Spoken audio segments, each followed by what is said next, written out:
me feeling like I'm Akademiks. Can't. Okay, we'll talk about Lucci as well. All right, good. Cool. So we got that out the way. Future and Drake haven't talked.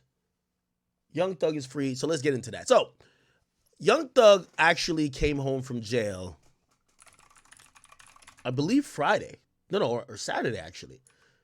No, it was Friday. Wait, what day is today? I'm like fucked up with the days. No, today's Saturday. He came home yesterday. Wait. Am I tripping? No, he came home Thursday. Wait.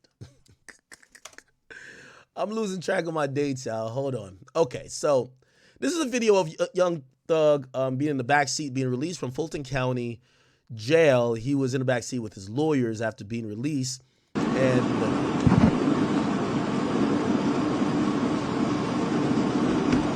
I think this is Brian Steele up front. I think this is the other attorney that is co-counsel, the black one. And I think Jeffrey is in the back right passenger side. Yes. A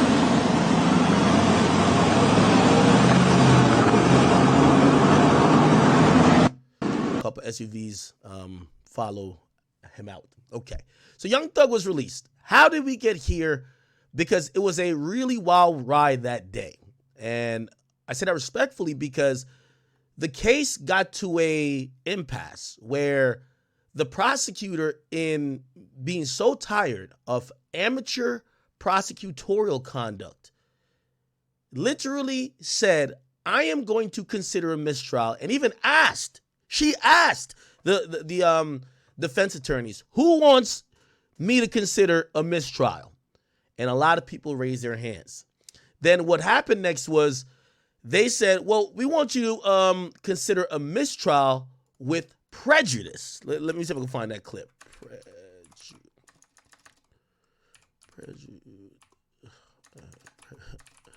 Oh, I can't type now. Oh, wow.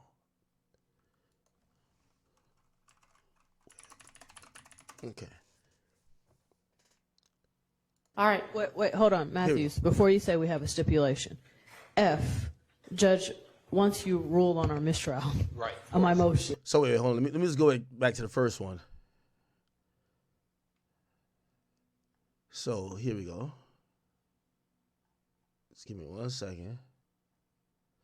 The judge was super frustrated, and out of frustration, you know, this is the third judge they've had on the case, but the judge.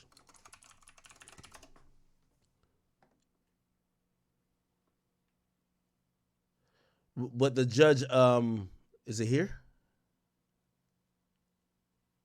You know, she's been reaming out the prosecutor for weeks. Significant to you. Phone number. Here we go. It explains. Here we go. Understand the court. I'm asking him what handle it's next to. And this is the prosecutor. This is the judge. And Your Honor, what he did after seeing what he saw on this social media page.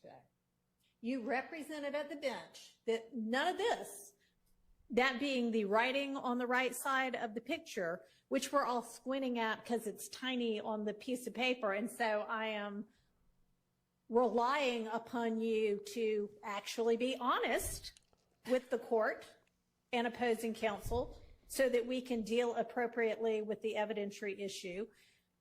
Was any of it being offered for the truth? And you said no. And then you turned around, and after it was admitted over the overruling of the hearsay objection based on the representation that nothing was being offered for its truth, you drew the witness's attention to the phone number and tried to have the witness testify to whose phone number it was. If that is not offered for the truth, what is it? Your Honor, it explains what steps he next took. It wasn't that he sat there and took this phone number and said, "Oh." This judge was going in. Phone number was the arresting call. And Your Honor, so. He procured him. Okay. So that happens, and let me see. I'm trying to find the actual clip, but it was a clip where the judge is so frustrated. I go to YouTube, and she says, "Yo, I'm gonna think about a mistrial in this case. Young Thug mistrial judge." I think it's here. Okay. Welcome to 11 Live Midday. Here we go. Sorry. Defendants. Well, that prompted the defense to move for a mistrial. Okay. So what essentially happened, and I'll just do an explanation rather than you guys just kind of watch me skip around. Essentially, they bring up this guy on the stand, right? Now, this is just rules for the court. You can't present evidence that, there's a jury there. They're supposed to be neutral and impartial. It's the reason why if you came into this trial saying you listen to Young Thug or he's your favorite artist, they're going to dismiss you as a jury.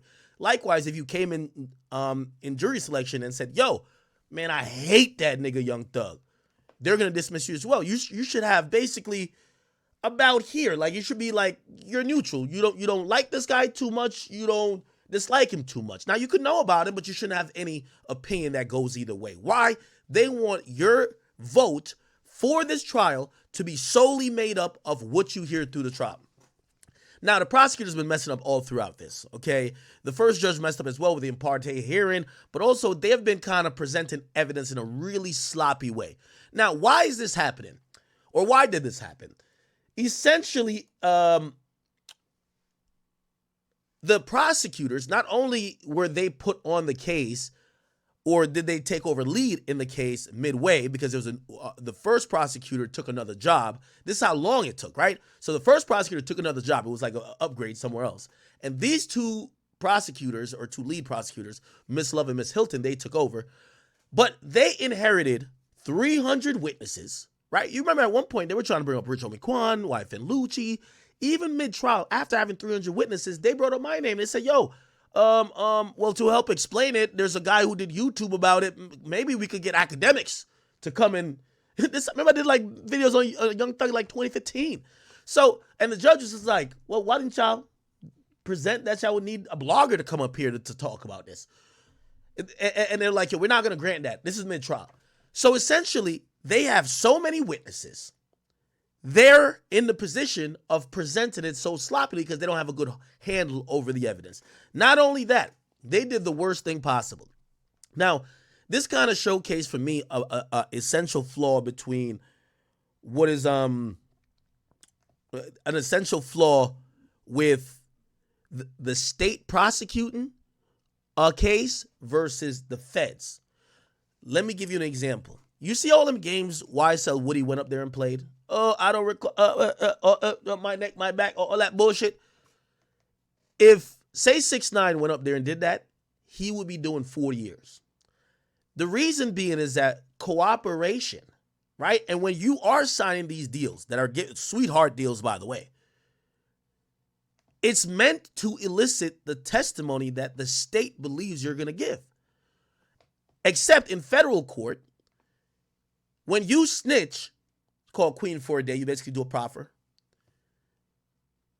The way snitching works on a federal level is that the cooperation or snitching is only then considered at sentencing.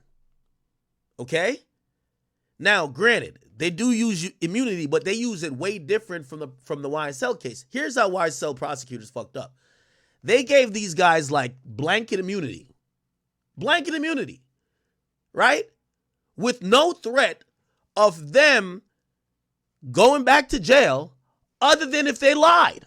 So you know what these guys went up there and did? Oh, I forgot. Oh, I this. Let me talk to my lawyer. Remember, I can't lie, right? So they're playing games. So the thing with the feds, like after 6ix9ine snitch, he was expecting the way how the feds respond to you telling is they'll write what's called a 5K1 letter at sentencing. Now, the thing with the feds, they have mandatory minimums.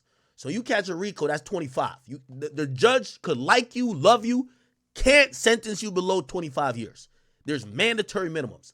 Unless there's a 5K1 letter, which means you cooperated with the government. So when they have that cooperant letter, which by the way, for 6ix9ine, he only got that letter like 3 days before sentencing, right? So essentially, you got to snitch, and then the prosecutor is going to say, all right, your snitching was adequate enough. We'll give you the letter. In state court, they gave these niggas full immunity, and all they had to do was not get up there and lie. but they could get up there and spin these prosecutors, laugh in their face, play in their face, and these prosecutors look stupid. Now, they gave away too many immunity and too many deals because not only was it so many defendants, but they were trying to hope to get, the case to collapse on itself where half of the defendants, remember it was 28 at first, there's only like 7 that took it to trial. They were hoping that the remaining of those guys, with their testimony, now that they have immunity and they can't plead the fifth and the second, third, and the prosecutors giving them the sweetheart deal, they would go in there and help corroborate whatever the state was trying to present. Instead, it looked like they took the deals and was basically in there playing in front of the judges, the prosecutor's face. So let me get to this part, and then we'll get to why we got to the plea negotiations. So it gets to court. Bet. They're fucking up. The defense attorneys, not defense attorneys, the people on the stand are playing in their face to the point where the judge, this is how Glanville got off the case. The judge is tight because, with all due respect, and I don't give a fuck. Like, this is just reality what it is. My nigga, we're glad Young Thug is free, and the judge can see it. Everybody can see it. This is why I thought if it went to a jury, they're still going to find him guilty. If it went to a jury. Now, it would definitely get overturned. It would definitely get overturned because there's too many mistakes. Like, bruv, if you don't believe none of this shit, you rent the car that was used. Come on, bruv. Come on. The only problem is, the first judge, my nigga, put it like this. The prosecutors suck when they're watching, you're the judge watching, and the judge is like, y'all got to help this motherfucker. That's how the first judge got kicked off. Imagine the referee watching two teams play and be like, this team sucks so much. Like, the ball come in their direction, and they just kick the ball to, or they just throw the ball in the hoop type shit. Like, you got to help one team. So the judge, Glanville, they realize these black women, Miss Love and Miss Hilton, don't know how to control a witness. So they have an ex parte hearing, and the judge reaffirms to the guy, to Woody, you can't be lying in the court.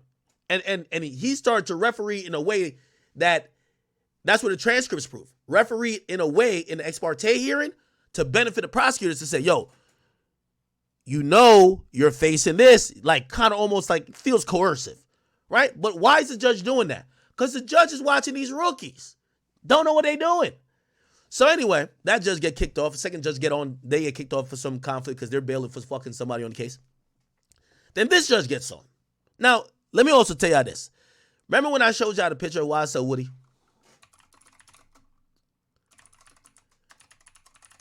Taking a picture with a court reporter.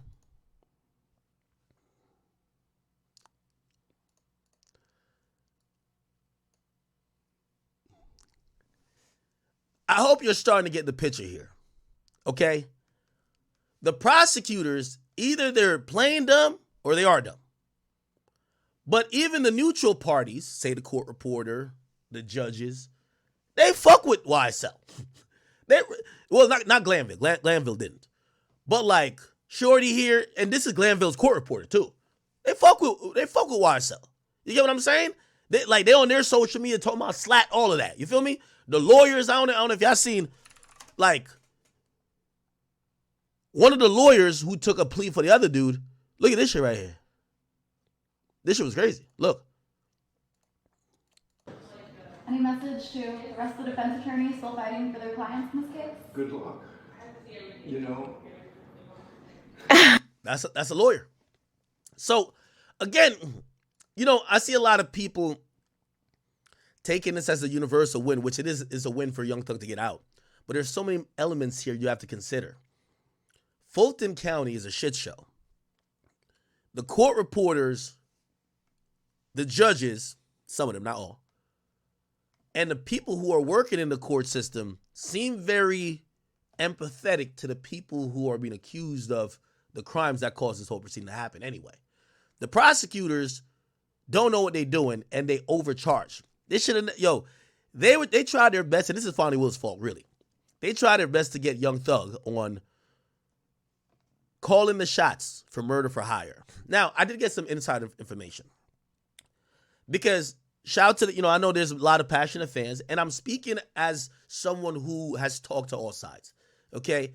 There are a few fans that are just stands of these artists, and listen, I'm that too for artists. That listen, I don't want to call out a specific artist's name, but I've looked at facts at times and be like, man, that shit don't look good. But free my nigga, man. Free my nigga, man.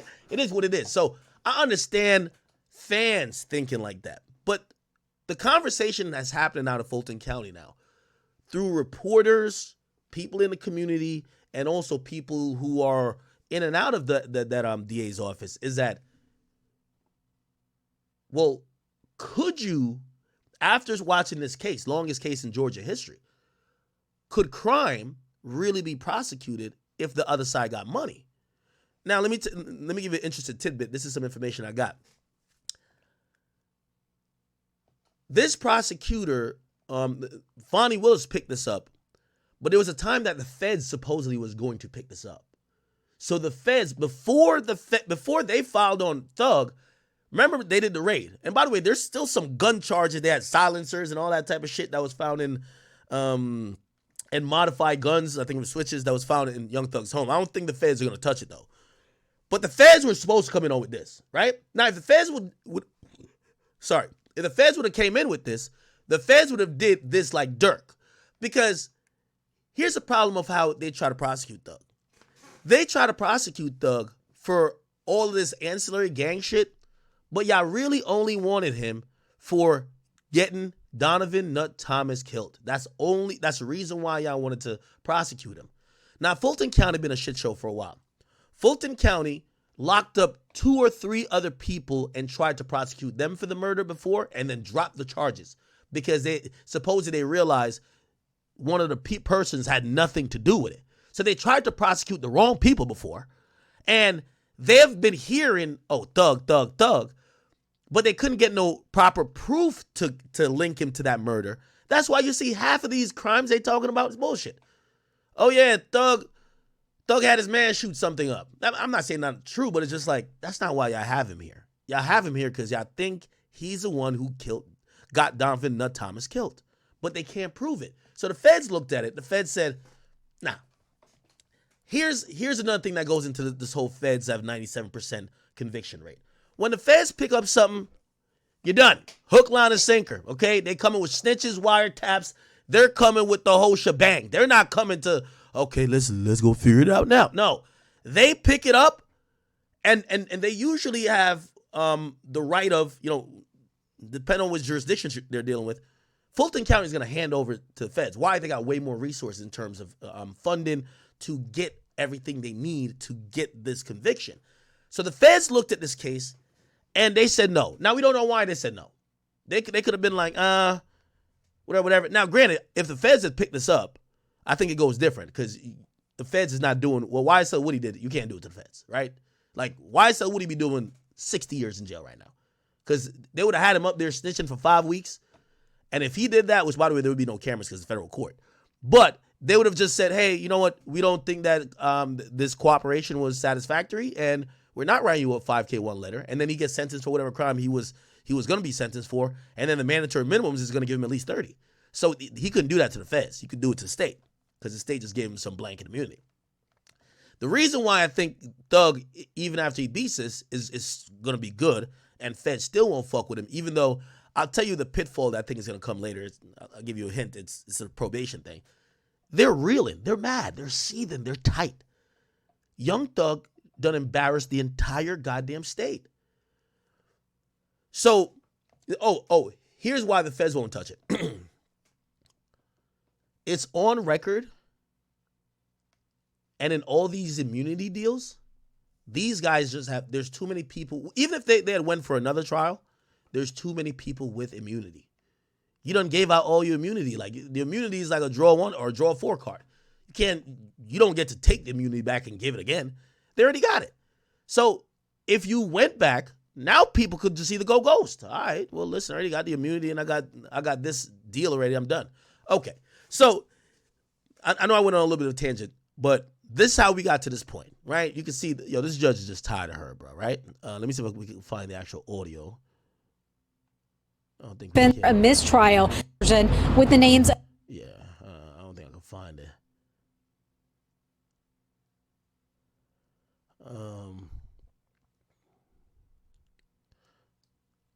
I think the judge was like, who else wants a mistrial?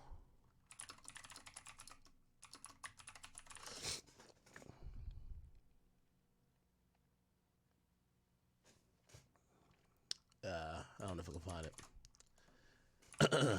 Just one piece of video. If I can't find it, I'll just explain it without. Think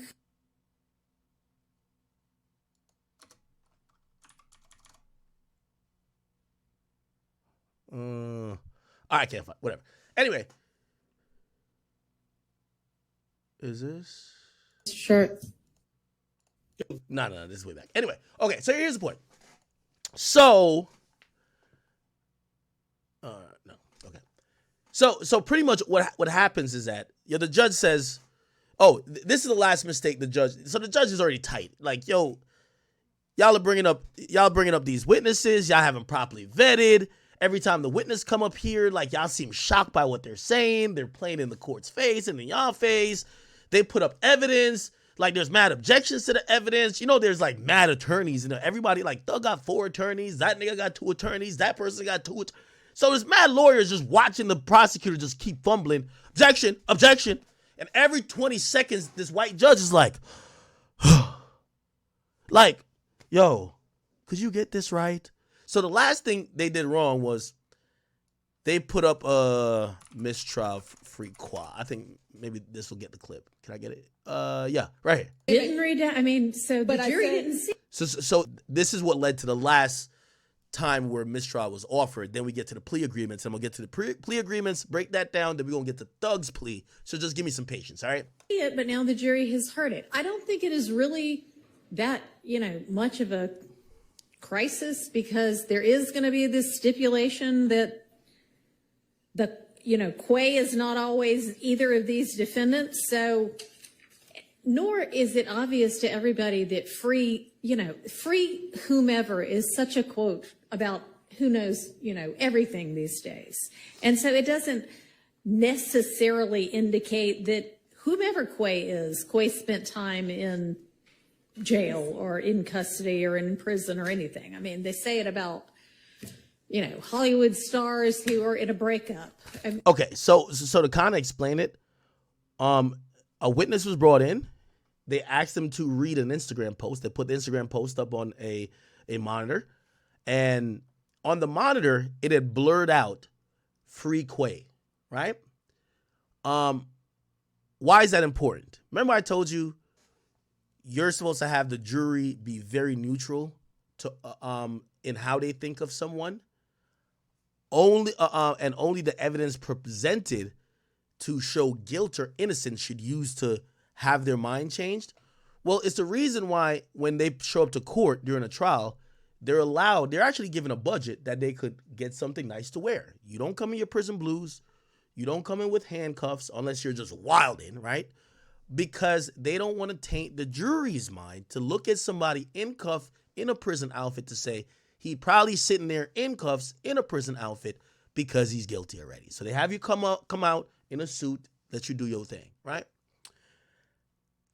So a big part of it is if you think someone is already locked up or has been locked up, you start to think, if you heard a nigga got locked up 15 times, and now he gets charged with something that could send him to jail for the 16th time, you're going to be like, if it comes down to 50-50, you might be like, man, this nigga got locked up 15 times already, man. If they say he did it, right? So it was explicitly told that the prosecutors cannot remind the jurors of any time during the period of this RICO case that certain members were locked up. Okay? So you can't bring it up, right? If they, the jury comes up with their own, oh, maybe he wasn't, why wasn't he around for this part of the story? If they think that he was locked up, cool, but you can't say it. So they put up this image, and it's on the PowerPoint. And on the PowerPoint, they blur out the thing that says free qua. They give the guy on the stand a paper. And on the paper, it actually says, it says free qua. It wasn't blurred out. Now on the paper. You get what I'm saying? So, oh yeah, this was it right here. So you see right here, this is where free qua was at, right? And this would popped up. That's why it says state's exhibit. This is on a PowerPoint. So what the court is seeing is this, but then the guy is reading from like a booklet, okay? He's reading from like a pamphlet or reading like a printout of this. And on the printout, free qua is not actually blurred out. So he says it in court.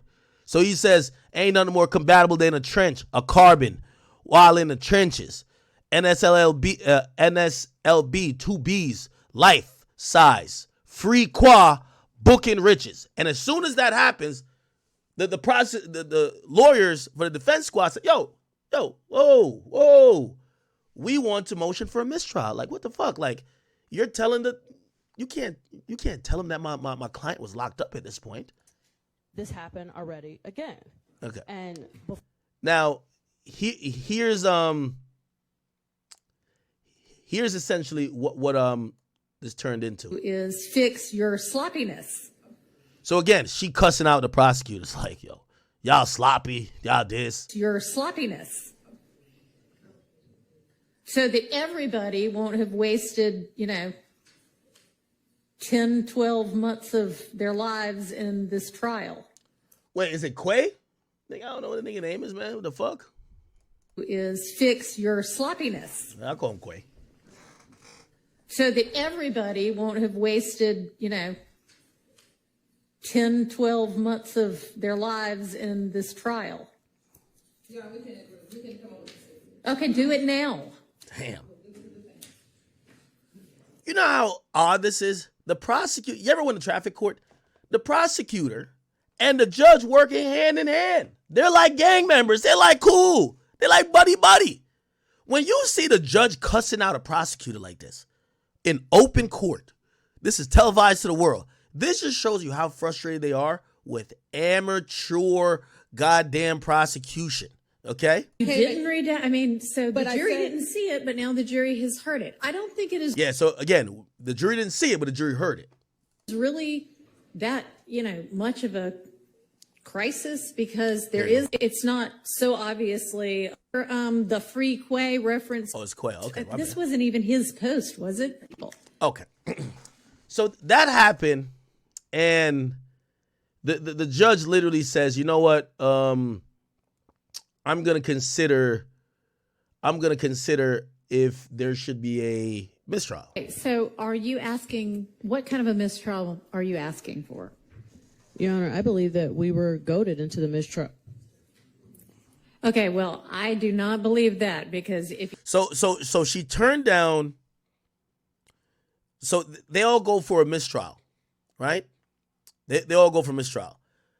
The judge comes back, and by the way, the judge actually suggested it. Damn near. The judge was like, yo, who else wants a mistrial? So one motion for a mistrial, then she asked who else, and then everybody else raised their hand. If you had seen Ms. Hilton's face when that came out of the witness's mouth, she was appalled.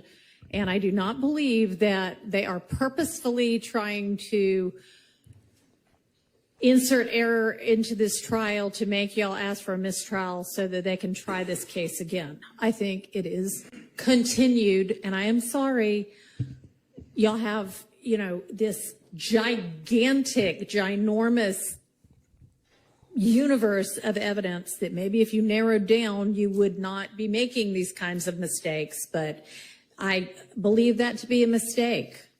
Your Honor, so I'm going to deny a motion for a mistrial with prejudice. Now, what that means is, with prejudice means you can't file back. It's usually a punitive action, right? Which means we're going to punish them for their mistake.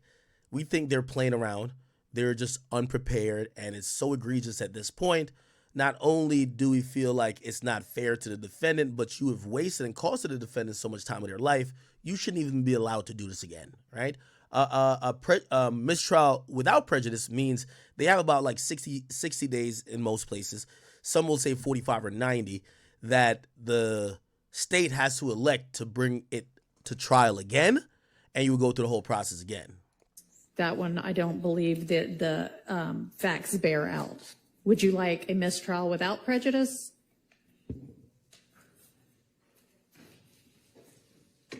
yes. You would? Who else would?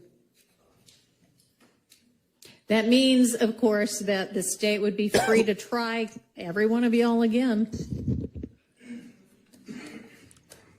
Judge, just a moment. Okay. So a couple other defense members in the courtroom said, yeah, we want that too. Essentially what ends up happening is that she takes a second to go think about it, right? And in thinking about it, you know, she didn't make a decision that day, but she was going to come back the next day. The next day, Fonnie Willis, who runs the DA office, she doesn't necessarily prosecute cases, but her assistant DAs prosecute cases, including Miss Love and Miss Hilton. She calls a meeting with all the defense attorneys of YSL. Now, here's the reason why she calls that meeting. They probably wasted a few $1 million to take this to trial. For all the resources, all the cops, everything. You're wasting state's taxpayer money. So what ends up happening is that she's like, if this gets to be a mistrial, I'm going to be embarrassed. The longest trial ever in Georgia State, if it ends in a mistrial and we got to do it again, it becomes even longer, I look like a laughingstock. Let's try to cut our losses and let's try to offer some plea deals that we could wrap this up. It could be, we could save a PR nightmare, but also the defendants, you know, again, I still believe if this had went to a jury, they're getting found guilty, right? It's just what you need to prove in a RICO is too simple. It's a crime organization. Like, there's proof that there's shootings done. There's proof that people died. There's proof that people associated with this, like all of the beefing and everything that's with social media and public. Yo, people were beefing and there's some money coming in. There's crime. Like, you know, like if you think people are that dense to believe that King Slime doesn't designate or denigrate to be some type of, you know, status, or YSL doesn't operate like a gang, like, bro, I get it, Gunna admitted it, but it's just like, you could have a pea brain and you would realize, like, nah, they doing crime over here. What the fuck? They're doing crime, right? So then afterwards, if you know that they're doing crime, it's like, do you believe this person is having them do crime? And they got messages that they read in court where Young Thug is saying, yo, check this out.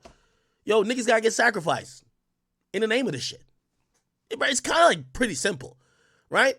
So that's what I'm saying. Even though the prosecutors made so many errors and they should have been did a mistrial a long time ago, the jury would have still, in my opinion, voted guilty. Now, as soon as it got to appeal, that shit's getting overturned because it's just too much shit, right? But I think the defense attorneys, and you know what's so funny about like, you know, I seen like, you know, some uneducated fans are like, yo, nah, Ak, you said it was going to be found guilty. Well, let me tell you this. If all of these defense attorneys was that confident that they were going to beat this case, you don't take 15 years probation with knowing that if you get caught around a gang member, get caught with a gun in a car, and they attribute it to you, or you fail a couple piss tests or whatever the case is, you get sentenced to 20. You're damn near the end of the case. So if you really think that they ain't got no shot of convicting you, nigga, you already took it to trial, took it to the jury verdict.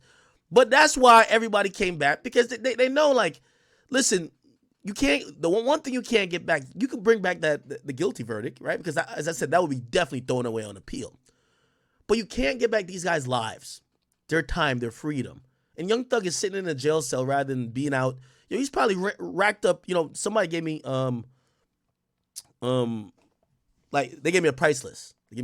They said, yo, and I won't mention, but these are super attorneys. If you want to hear the price list? If you have a single murder, that's an M, right? So you need $1 million, and these are the guys who they're gonna beat this murder case for you. You get what I'm saying? Hold on, sorry. Oh. Now, if you get a RICO, you talking about that includes murder, because now they got to prep for a murder case. They got to prep for this overall organizational gang cases. They got to prep for cross-collateralize with other people who are being charged with you, who could implicate, like, so much more than just a standard murder case, right? That price goes up to 3 to 4. Now, if you get the longest trial in history, this might be like $5 million, right? A lot of money. Obviously, for Young Thug, he got it, and his freedom is priceless. But he can't get back the time that he's missing out with his kids, with his family.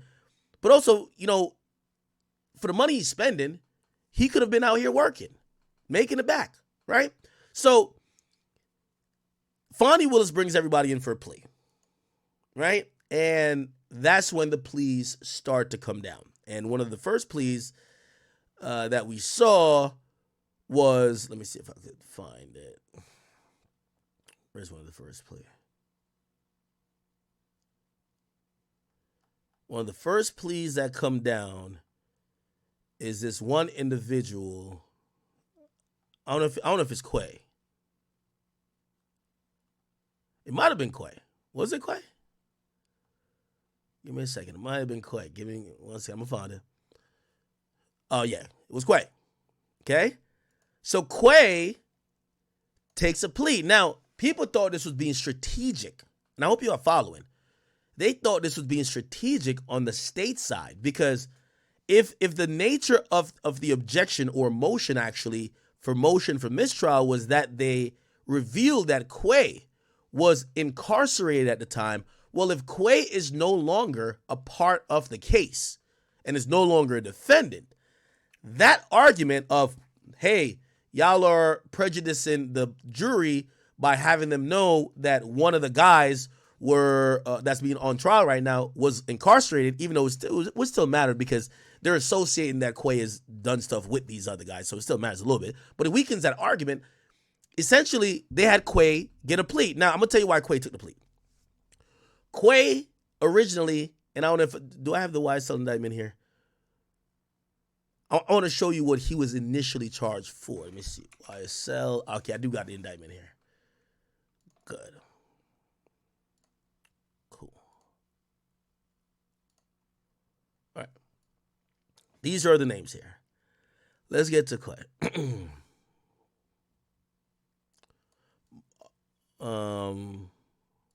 No, it's not this guy. Oh, this guy is Qua. Damn, there's all type of names in this bitch. Where's Quay then? Yeah, okay. Oh, they got the same. Both of them got the same joint. Quay. Okay, whatever. So Quay had theft by taking, attempted murder, and actually, I thought he had also a murder charge. Oh no. Never mind. No, sorry. He has count 1 RICO, my bad. Count 1 RICO, then count 49 to 54. So everybody has count 1, which is a RICO. Then he has count 49 to 54. Let's go to count 49 over here. So he has murder, participation in criminal street gang, participation in criminal street gang activity, another participation in criminal street gang, and possession of a firearm or whatever the case is, right? Because if it's up to 52. So essentially he had a murder. So they come back around. They say, hey, Quay, check this out, bro. Just check this out. Well, we're going to give you 20 years, but you got to serve 7. The rest you do on probation. So essentially, he's been locked up for damn near 3. He got to serve 2 more years in jail and he'll get out on good behavior. If somebody offers you a deal when you're facing murder, that all you have to do is 2 more years in jail and you get out, yeah, you're going to get out on 13 years probation, but nigga, it's not really beating murder, but it's kind of beating murder, right? That's the thing about people saying, let's be very clear, Young Thug didn't beat a RICO. Like, beating a RICO means you went to trial and a jury said not guilty, right? And any of these plea agreements, if there's more details that come up, like, for example, if Young Thug come back up and start doing all this no shit and, doing all this, kill this nigga, kill that nigga, they'll charge him with the same shit again. It don't matter. As opposed to you beat it, and even if they do charge you later, because, you could be in a criminal street gang at any point or get RICO at any point, anything that was prior to this acquittal could not be used because it was already adjudicated. But everything that, is now, it's in this plea, could be used again. It could be used again if deemed necessary.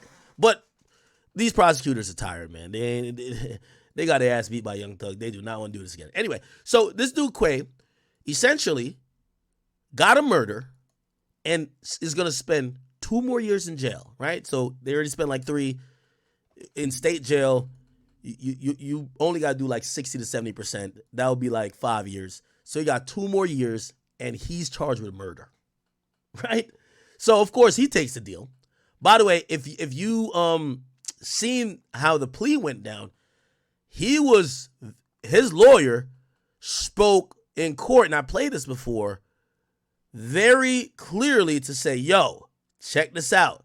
We want to let y'all know that my client only knows about what he doing. He ain't telling on nobody. He ain't doing nothing else. He only know about what he doing. And they argued about that for a while. The next day, there was like 1 or 2 other people that took a plea. And then finally, it was like Young Thug and one person turned down a plea. Ooh, we got to look at who that was. YSL turned down plea. There's one guy who turned down the plea. Yak Gotti, right? Yak Gotti, right? Is it Yak? Yeah, Yak Gotti turned it down. Which, you know, everybody's celebrating like that. This case is over. It's not, right? So now, hold on. Give me 1 second.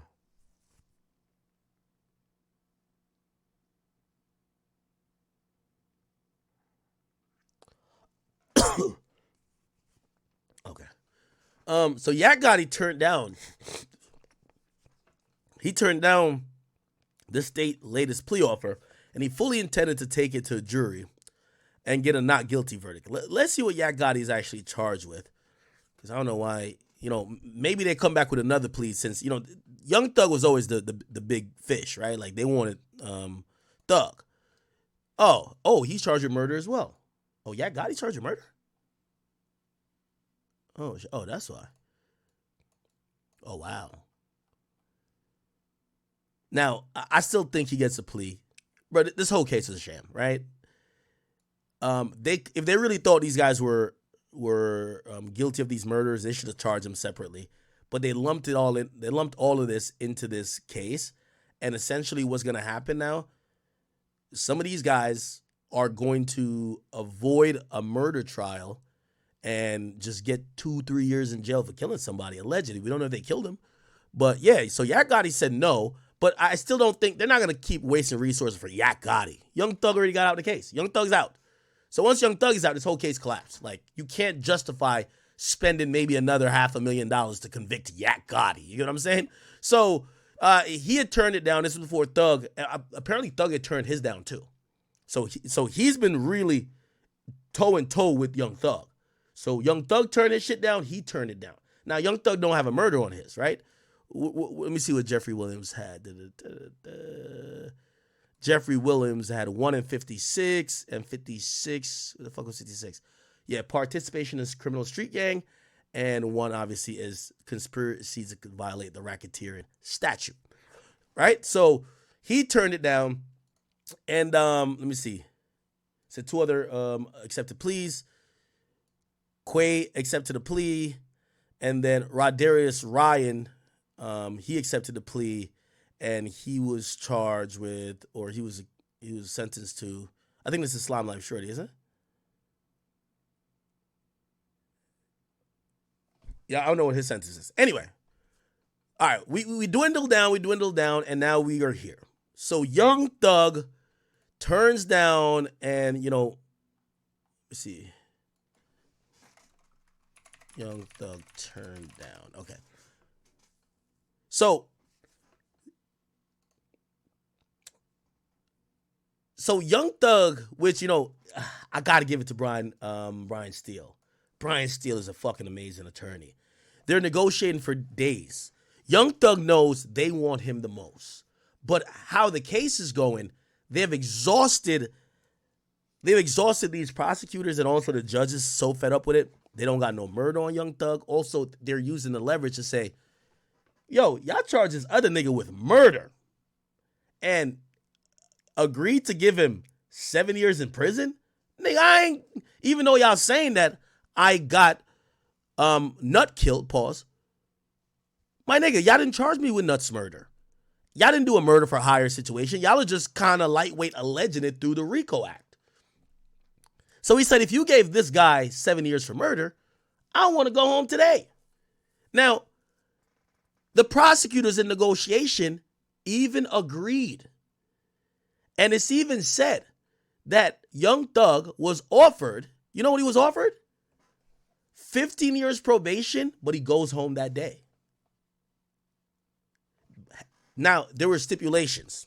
And Young Thug turned it down. And I ain't gonna lie, this is a big roll of the dice. So after 2 days of negotiation, counters and offers, Thug seizure. Let me read what was offered.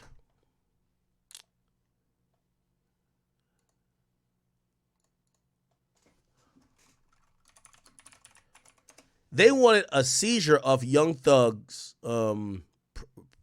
property. Here we go. Oh, no. Actually, no. Let me stop. Now, I don't think it was fully laid out what was the full plea deal. But the plea deal that he turned down, the last one before they got to court, was you could go home today, 15 years of probation, but there was a bunch of other stipulations. I don't know if it was forfeiture. I don't know what it was, but he had to plead guilty as well to the RICO statute, which, by the way how it ended up turning out, he didn't. And he couldn't be around certain people. He also had to, he was going to remain banned from Atlanta, but it was way more stipulations than Young Thug was willing to deal with. So what Young Thug did in the most ballsiest move we've seen for some time in court, Brian Steele said no to the final offer, which is go home today and 15 years probation. I think there was some years of house arrest as well that might have been on it. But he said no, and he said, I want the judge to determine our fate. Because us and you can't come to a mutually agreed on plea. Let the judge determine our fate. Now, that brings it to an interesting process. And the prosecutor who wants to resolve this as well said, all right, cool.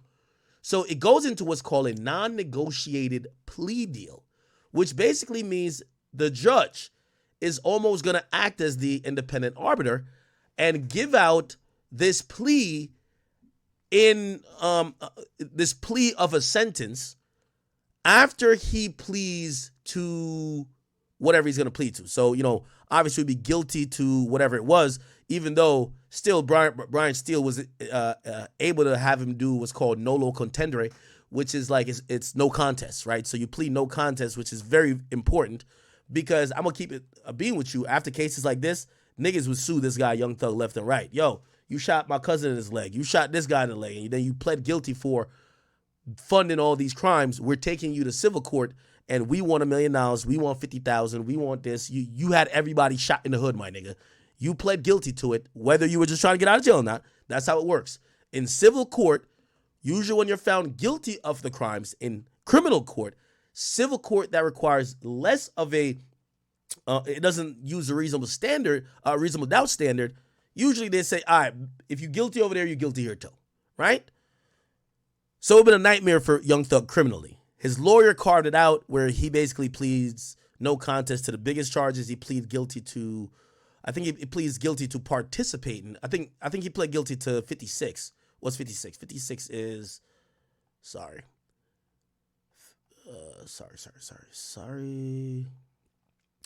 which is participation in criminal street gang activity, I believe. But I'm going to play this in full. I was trying to explain to you where we were.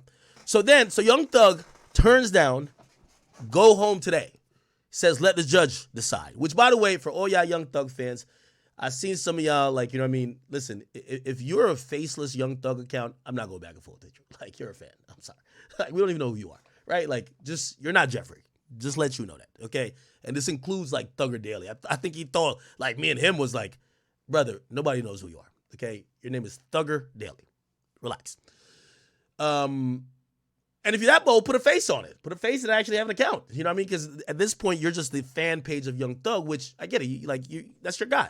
And we appreciate you, by the way, because you've done great work, not going to lie. But maybe you're not going back and forth. Now, for everybody who says he took it to trial and beat the case, that's just not accurate, right? It's just not accurate, right? However, he took it to trial. He did beat up on the attorney, the prosecutor. But the judge, so all that fuck the judge stuff, the judge actually was so fair and kind of issued probably the most fairest, sympathetic ruling we've seen of a defendant in a very long time. And I'm going to play this in full because this was very tense moments. Law and crime. And I got to give also Young Thug so much credit. I'm going to tell you why I'm giving him credit. Bro, if you've been locked up for 2 years, I don't know if I could tell my lawyer, or if I could go home today and be like, nah, tell him we turn it down. What? But he did turn it down, right? So here we go. Young Thug gives a speech. He did give a speech at the end. Here we go. The attorney. Okay. So essentially, Young Thug does this plea, and then we're going to quickly get into what the prosecutor says, then what Young Thug's lawyer comes back with. They both got about, it's supposed to be like, I think 40 minutes or so, and then the judge rules. Just as there would be from a conviction for transport a firearm, or if you use a firearm in a crime. I'm going to skip through this a little bit. We're not going to watch the whole thing, but they started reading lyrics, and I thought, damn, yo, for anybody who are rappers, when you think about if you've been close to street activity or you really putting money on people's heads, and I know that your lyrics shouldn't be used against you, but lyrics are definitely used to contextualize, right? You can't get charged for your lyrics like it's an admission of guilt. But if they believe that a part of you promoting what they believe is a gang is you also singing about the activities of said gang, they're going to be able to use relevant lyrics that you're not charged with the lyrics, but become contextual. When it came time for Young Thug's sentencing, they started reading out lyrics, and I said, damn, this sounds bad. Like, these shit don't hit without a, you know what I mean, Wheezy or Turbo, you know what I mean, cooking up a beat or Metro or something. Yo, Metro! Like, it don't sound the same. Listen to this. Do you understand? Yes. Has anyone forced these charges after a trial? Do you understand? Yes. Has anyone forced, threatened, or promised you anything to get you to enter a guilty plea? No. Is it your decision to waive these rights and enter a guilty plea because you are in fact guilty? Yes. Well, Your Honor, may I interject? You may. Your Honor, on count one, which is the racketeering conspiracy count. Here we go. Amazing lawyering. Mr. Williams is tendering a plea under nolo contendere. So he's tendering a plea. Now the judge could have came back and said, I'm not going to do this if you don't plead guilty. You got to plead guilty to racketeering. Now, again, this is where the civil situation comes in. If you are seen in the criminal sense and you pled guilty to using your funds to pay for criminal activity of this gang, anybody who got shot, robbed, had any impact from this gang, you could sue Young Thug. And you could use this criminal case and say, yo, the nigga pled guilty. Yo, my brother got shot by Quay or whoever. And this is the leader with the money. He pled guilty. I can't sleep. I can't eat. I can't sleep. My neck, my back, my belly. Pause. I just can't. Yo, give me $3 million. They're not going to give you $3 million, but I'm pretty sure he's going to have to just do settlement after settlement, right?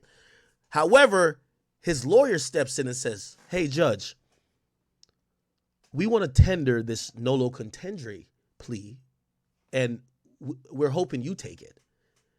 So if you would take the plea down for the racketeering shit as no contest, it means technically, by the way, they could still sue Thug, but they can't really use this case as a strong basis of his guilt because the racketeering acts is going to say, unless he did something to someone. If he slapped somebody, they can sue him.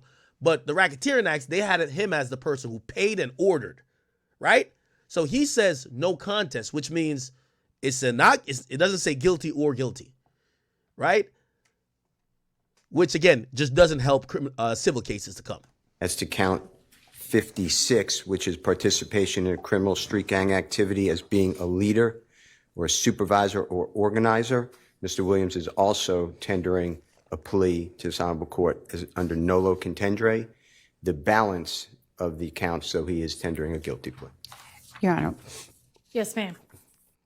So for that one thing, nolo contendere, which is no contest.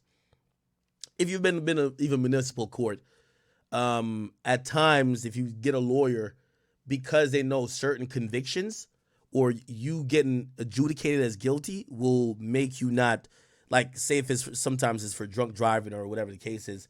Sometimes they'll take a plea where you do no contest, right? Would the court like to hear from the state or not? About the NOLO issues? Yes. Sure.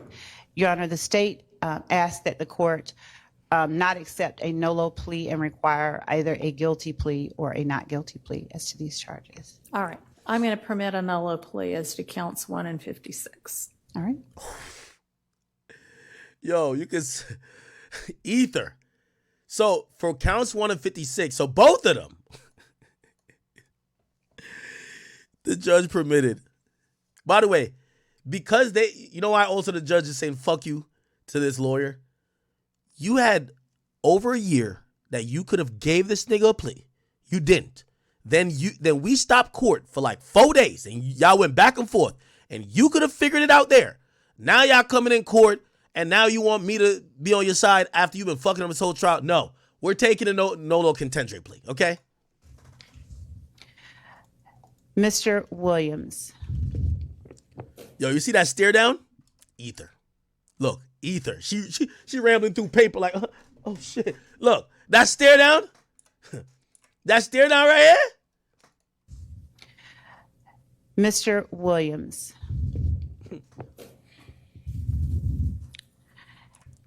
Activity. How do you plead?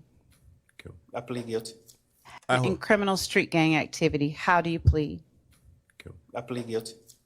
As to count 58, violation of the Georgia Controlled Substances Act, how do you plead? Guilty. As to count 59, violation of the Georgia Controlled Substances. Yeah, these are the additional charges they gave him, essentially in the superseding indictment, but it's all good. Substances Act, these are light. How do you plead? Guilty. NOLO. Street gang activity under the leadership charge, how do you plead? NOLO. Yeah, he has to plead NOLO, which means no contest, because if you plead guilty as being the leadership of the gang, damn it, you're responsible for everything they did. I think you didn't ask about count 62. As to count, thank you, Your Honor. As to count 62. Still helping a prosecutor. Possession of a machine gun, how do you plead? Guilty. Oh, never mind. So in this plea, and this is how you know the feds ain't coming. Feds ain't coming, Chad. Feds ain't coming. The nigga pled guilty to possessing a machine gun. So the gun, remember when they found guns in his crib? The nigga pled guilty. So they just threw it in there. So this is an amazing plea. Yo, you had a machine gun only sat 2 years? That's fire.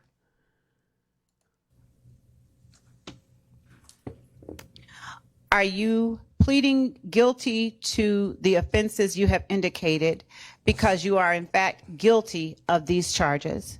Yes. All right. Are your guilty pleas and your NOLO pleas freely and voluntarily given with the full knowledge of the charges against you? Yes. Do you understand that you may have only a limited right to appeal this guilty plea conviction? Yes. And seized, and that is all right. So that's the plea, and then now listen to the prosecutor. This is where they start reading out the lyrics. You ready for it? Read the rest of that into the record. An array of bullets on Mr. Thomas, hitting him, his Chevrolet Tahoe, and 2 other persons in the process. Now, I'm going to be honest with you. The reason why Fulton County, from what I'm hearing on the ground, these are people there, reporters working it. I've spoken to a lot of them. People who are former law enforcement, they say, yo, we see you've been covering this case. I said, listen, let me tell you what's going on down here. This is a shit show. They said if you were there, that the mother of Donovan Nutt Thomas showed up to that court every day because she wanted to get justice for her son that got murdered. And she believed her son got murdered at the direction and at the hands and because of the funds of Jeffrey Williams. And even Woody admitted that, or at least through Charleston White, I guess, because Charleston White said it. Woody said every time he showed up to court, the mom of Donovan Nutt Thomas would just sit there and mean mug them every day, just looking like, you motherfuckers got my son killed. And even up on this sentencing day, damn near, the mom was there. Just, you got to imagine, that's kind of what court is, right? Like, you know what I mean? The family of the victim show up every day hoping that the person get death or something, right? That they could feel good. And they said that person showed up every day, including this day. And I thought about it and I said, you know, while we're stuck in fan land, right? Like fans didn't care. Fans wouldn't care if Young Thug murdered like 15 babies. Like, it's Young Thug, right? But like for the families of those people who are victims who are showing up, they're looking at the court and the justice system to say, will y'all give us justice? Y'all took this case. Y'all said these guys did this. We watched the whole proceeding. And essentially, they were describing the family of some of the people who were either shot or killed in the courtroom, mad as a motherfucker that the person that they claim killed their brother, sister, or not sister, brother, nephew, or son, essentially walked out of jail with 2 years in jail, and they were upset. And they were saying that the attitude was pervasive among the law-abiding victims that live in these communities. Cleveland Avenue, everybody who watched Cleveland become a crime zone and a war zone, because allegedly YSL was shooting that bitch up every day. They showed up because they want to see, will justice will prevail. But what was proven is that not everybody getting out of jail. You know what I mean? Cleveland back hot. That's all it means. So I heard those people were upset, and you know, you're going to see some op-eds about it. I see some of the reporters kind of buzzing and stirring about it. They're going to be writing up a lot about the future of the Fulton County DA strategy and trying to convince the community that they could police crime, because a lot of people believe that, you know, even if it wasn't for Thug, right? Like, yeah, maybe you say, all right, you know, it's just too hard to prove that Thug was a part of it. And this is why, like, people, like, no rich guy is going to do the murder himself, right? Like, you're going to pay this guy to tell that guy to do the murder. And you hopefully you fool them niggas with the no snitching shit. So if they don't snitch, you didn't do nothing. So you just remain free. But even the guys who were charged with murder, they all out. So all the murderers, allegedly, they're free. So again, from a fan perspective, we know Young Thug fans wouldn't care if he killed their mama, right? Like, they love Young Thug. But the people who live in these communities, they're mad because it's not only about Young Thug being held accountable. There's 28 other people or 27 other people that were charged with all these crimes that initially the prosecutor was saying there was like 100 murders, or there's been hundreds of shootings that they felt have been connected to YSL. And essentially, nobody go to jail. So that's what those people are upset about, right? Anyway. Mr. Thomas died from those bullets. Phone records show that communication was held between Mr. Williams, Mr. Kelvin Treadwell, Mr. Demise McMullen. Okay, so they're just reading a bunch of stuff that these are the accusation. Obviously, they're reading stuff that they've already talked about in court, but just to remind the judge, let's get to the lyrics. The lyrics had me. Hear this.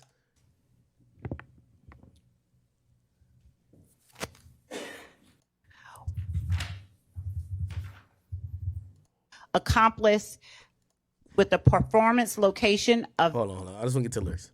On February the 22nd by a YSL associate, Stephen Harris.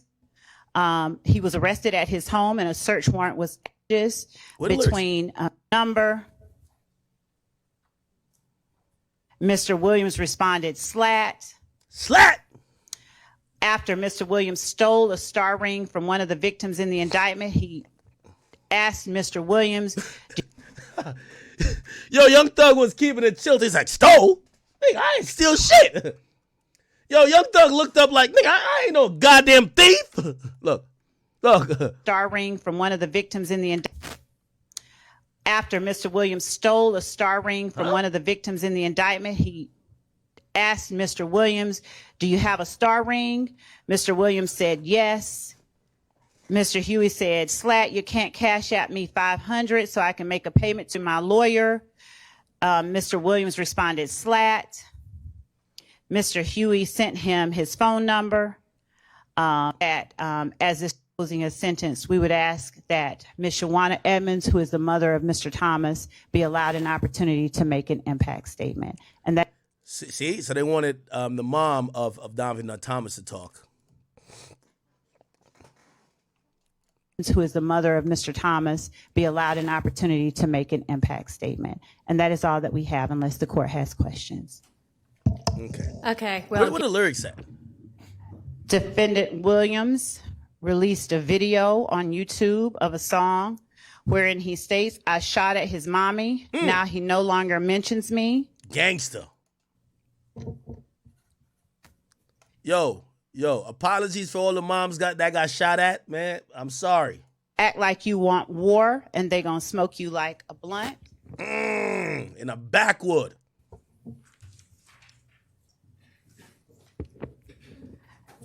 Another song, I escaped every one of the licks because I was supposed to be rich. I don't care nothing about a cop. I'm just telling you how it is. I done did the robbing. I done did the jacking. Now I'm full rapping. Ooh, those are bars, low-key. Gave the lawyer close to $2 million. He handles all the killing. I mean, if I give you $2 million, what you supposed to handle? What's the problem? We don't speak about shit on wax. It's all my business. We know to kill the biggest cats of all kittens.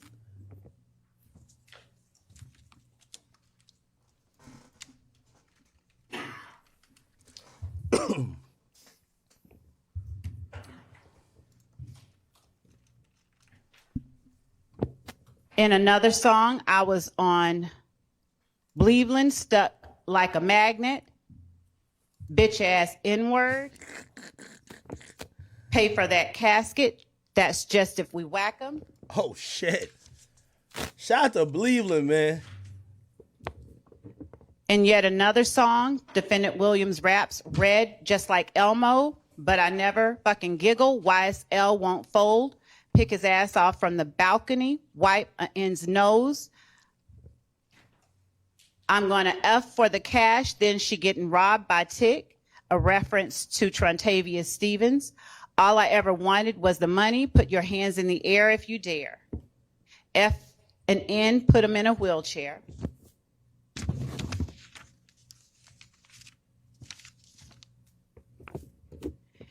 And even later on, Mr. Williams, and I believe that this was in 2019, made a post to YFN Lucci or Rayshawn Bennett. If I ain't like what you do for your mother and kids, I would have been killed you. Shout out to the mom saving their son's life, man. Yo, hearing this read, like, right before the judge sentenced you. And in yet another song entitled Anybody, Defendant Williams stated, I never killed anybody, but I got something to do with that body. I got the streets on my back, carry it like I'm moving a body. I told them to shoot 100 rounds like he trying to movie the body. Damn. Ready for war like I'm Russia. I get all types of cash. I'm a general. Yo, chat. Y'all do like when y'all rappers live the raps, right? Yo, you know what this made me think? And all bullshit aside, and I want to have a real moment with y'all, right? And I'm not going to make this too much of a long sidebar as we're listening to this. You see, us fans, we're the biggest hypocrites, right? If you rap, we want rappers to rap about shit, don't live it, but it to either sound real or feel real enough. But we monitor all their beefs to see if they're really beefing with those people. We love to see, oh shit, something happened. But the reality is this, right? Number one, we don't care about victims, right? Like, this is hip hop, we're hypocritical. We don't care who dies. We just want the famous nigga who make good music to live and be free. Let's keep it a beat. We over here saying free Dirk. We don't care about Lil Pop's family. Respectfully.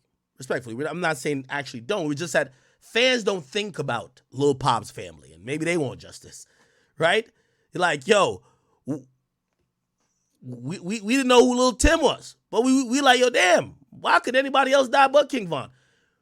Fans and how we perceive law and crime and justice is very disfigured and disoriented from actual reality, because our moral basis, no matter, like, I don't think no fan is like a horrible person, but when it comes to our entertainers, we're very hypocritical, right?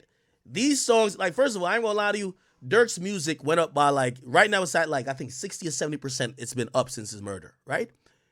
You know why it's up? Because everybody's realizing he wasn't just rapping, even though a lot of people knew before he wasn't just rapping. But now these lyrics hit a little bit harder. You listen, this is why people drill rap. We listen more when we think it's real. So these guys, you know, we love to be hypocritical, like, no, they're just expressing themselves. Every time people say that, yo, lyrics shouldn't be used in court, Lil Tecca lyrics won't ever be used in court. But some niggas who's living the life and who's doing the shit that they seemingly are rapping about, it might get used in court. So we're kind of hypocrites in that nature. And I don't know if we acknowledge that we're hypocrites, because here's a reality. If we all love these guys and hope they're smart gangsters, but if Young Thug was doing half the things he was proclaiming to do and he was charged with doing, he should have never been rapping like this. He should never have been posting on social media like this. But it kind of adds to the image and the aura that fans buy in. So, you know, like, I'm looking at this with them reading the lyrics and I'm like, yeah, if I was really getting niggas killed, I probably wouldn't rap about killing people. However, they're feeding that insatiable thirst by fans. Fans want that shit. Y'all, like, King Von's family is forever going to get a $3 to $5 million royalty check every year just off of his streams, old music. I'm going to tell you why. Because fans are obsessed with knowing that this guy was as real as it gets. And when you listen to his lyrics is the epitome of a real life story. We don't give a fuck about the victims who died. We don't give a fuck about the people who got shot in their head. And I'm not talking about Wooski, respectfully. We're just talking about anybody. We're so wrapped up with the thought of we like this rapper, we don't even care about victims, right? Like, I remember even with the 6ix9ine situation, this is before he snitched. When you listen to Who 9, they said Shotty and them hopped out the car, shot someplace up, and a woman got hit. Man, you ain't thinking about that chick. You're like, man, that shit does make Billy go sound harder, right? So again, we're hypocrites when it comes to this. You know what I mean? Like, honestly, if there was no music associated with this, we would say these are disgusting charges and disgusting allegations. But to be honest, when we hear about this with the rappers we like, we listen to the music and we like, this shit fire, even more fire.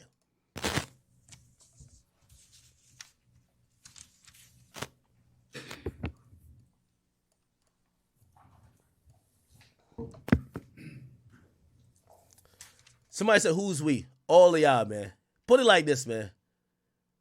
Nigga, we sat here and watched that YNW Melly trial. Come on, we want that nigga out. Yo, we want that nigga out. Like, nobody's thinking about how those families feel, like, respectfully. Like, we're like, nah, we love his music. Yo, a true fan will say, fuck a victim. We just want to, it's like let me not bring into some sexual weird shit. I was gonna say, like, it's like R. Kelly fans. R. Kelly fans ain't thinking about them chicks who said they were locked up in the Kelly dungeon. Man, that nigga made Bump and Grind, man. Made 12 Play. Bring him back home. Young Thug made Barter 6. It's lit.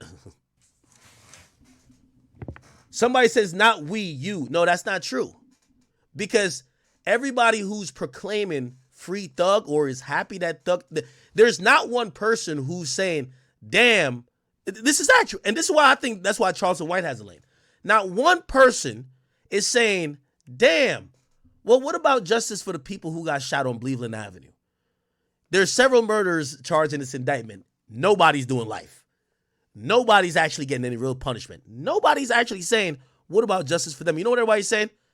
Young Thug free. So don't say it's a collective sense when it comes to hip hop.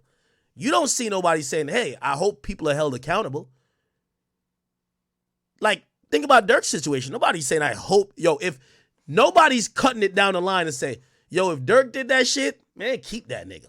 Nobody ain't saying that. That's where Charleston White comes in. Because when you go that line, they call you a sellout, right?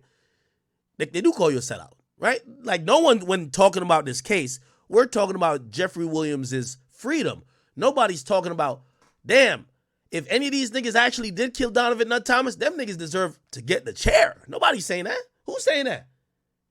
So y'all tell me the person who's saying that. Name me one person who said, damn, let's pray for the family. He was locked up for the death of, primarily, Donovan Nutt Thomas. Name me one person who said, man, pray for Donovan Nutt Thomas' mom, who had to sit through a year of this proceeding to find out that nobody ain't going to jail.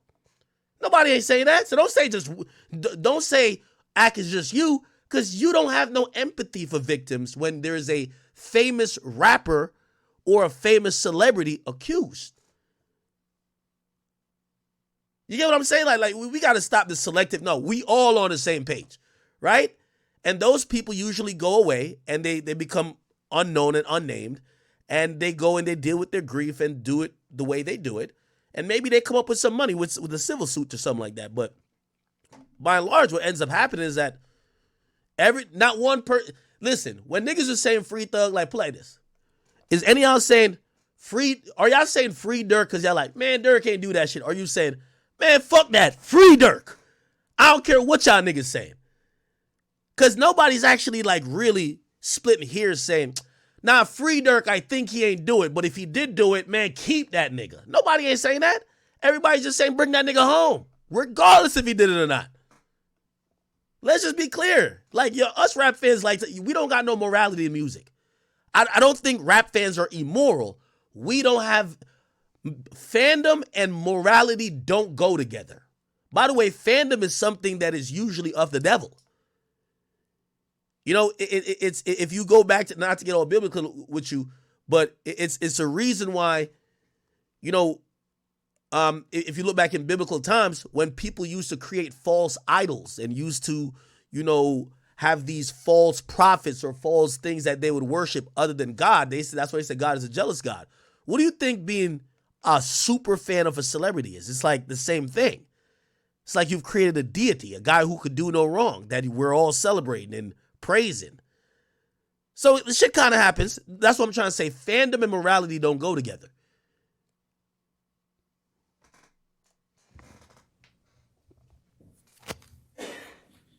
And also, the last thing I'm going to just challenge y'all with, half of these cases I be watching, bro, just true to the core. Like, again, I'm a fan too, so I'm not talking to y'all like I'm talking down to y'all. There's a couple times I'm watching these cases, I'm like, this nigga definitely did it, but still free that man. Because I do like the artist. And I don't have a physical connection or a emotional connection to the victim. I don't feel the pain that they're feeling. I'm not going through what they're feeling. But if you've watched enough of these cases, y'all know deep down in y'all core, despite if we're arguing about evidence here and there, deep down in your core, if somebody be like, you think he did it? You're like, nah, he did do that shit. But, nah, that's my nigga though. Come on. Like, y'all know y'all be thinking that too. Like, deep down, y'all like, did he do it? Y'all be like, yeah, that nigga did do that shit, bro. But, that's my nigga though. Just being honest. It's okay to call out our own hypocrisy. As Mr. Williams' prominence in the music industry rose. Oh, the last thing I'll say with that. Now, some people will say, well, they look at when shit like this happens, let's use this Thug case, like, well, that's the streets. So you can't look at it as right or wrong because every action, there's a reaction. If somebody got killed here, it's probably because somebody got shot over there, there, and there, and that person got killed. And revenge, you know what I mean? If you look at a revenge, like, for example, like, say the Duck situation, right?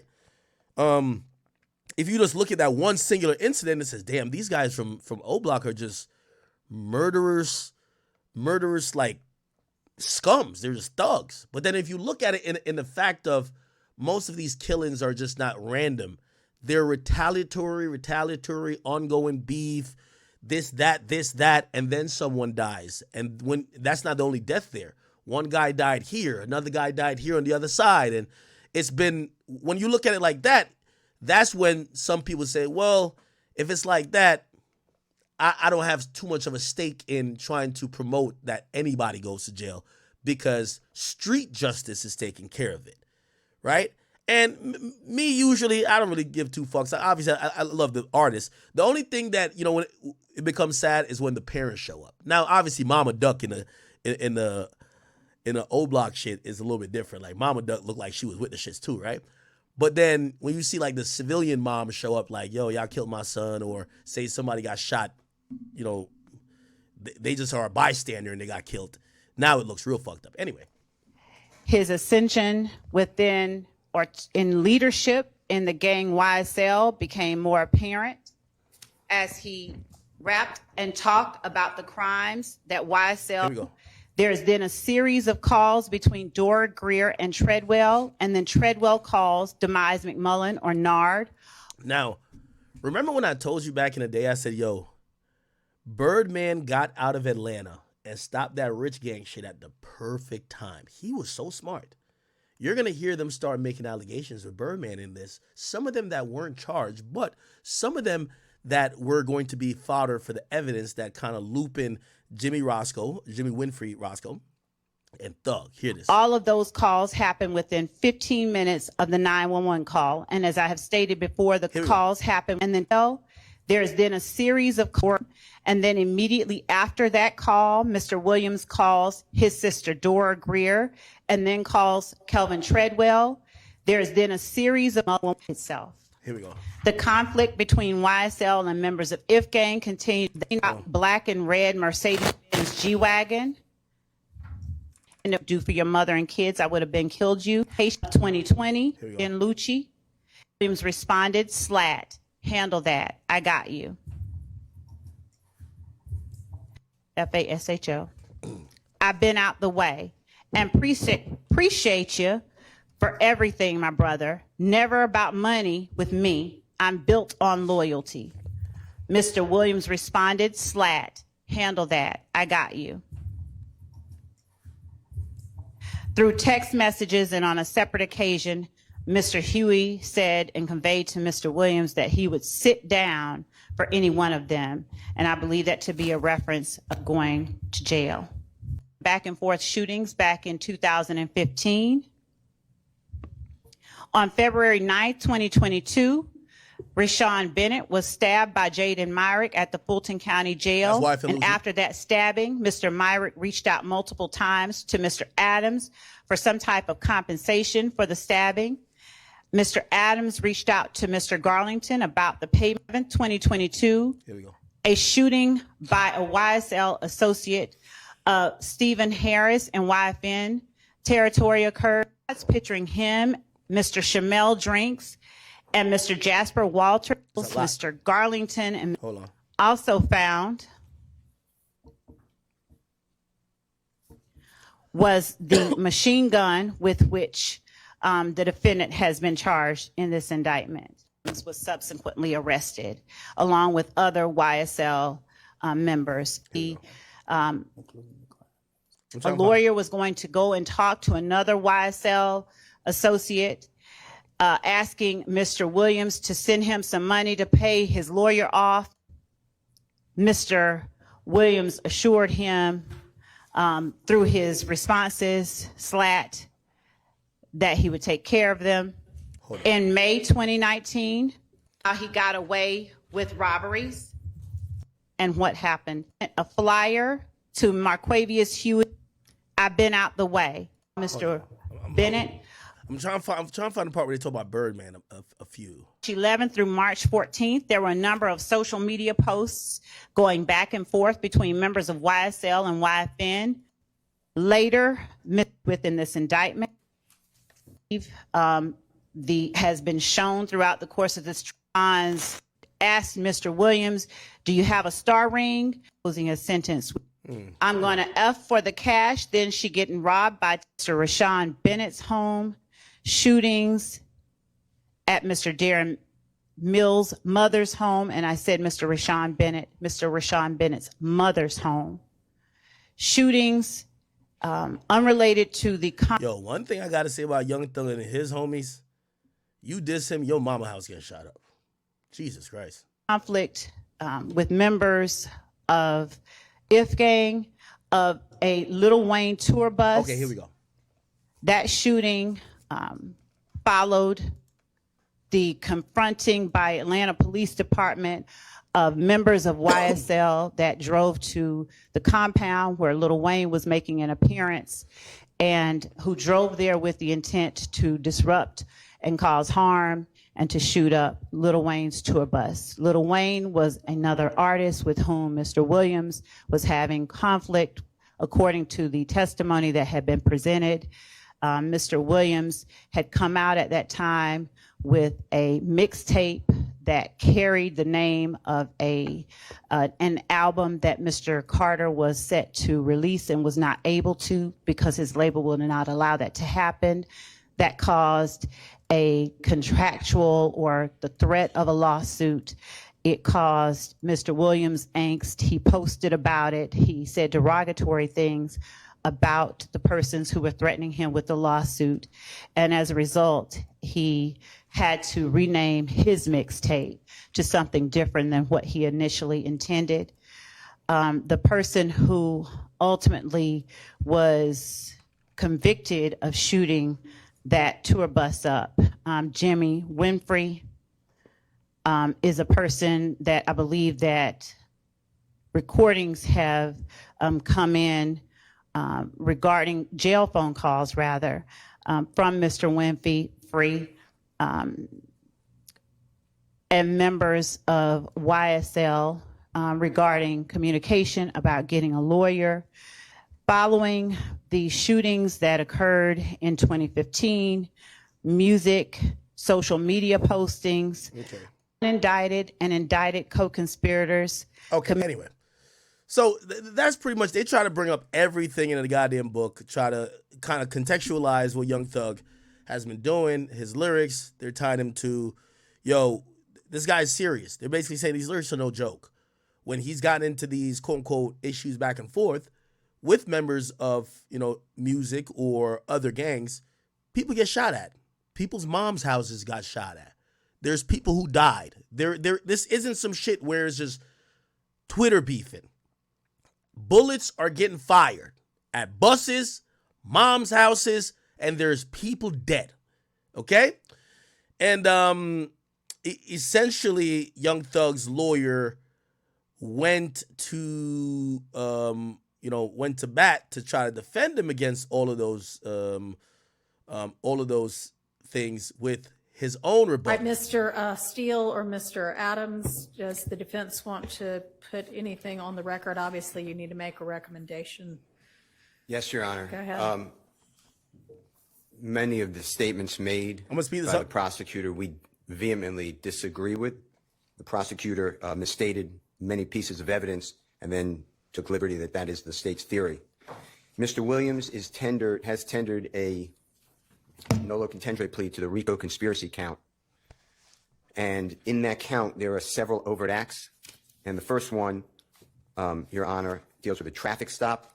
It's on September 9th of 2013. And I won't go through every one because it might take a long time. But just for completeness for this, the court knows, Mr. Williams is driving a car. There is a dash cam video of the stop.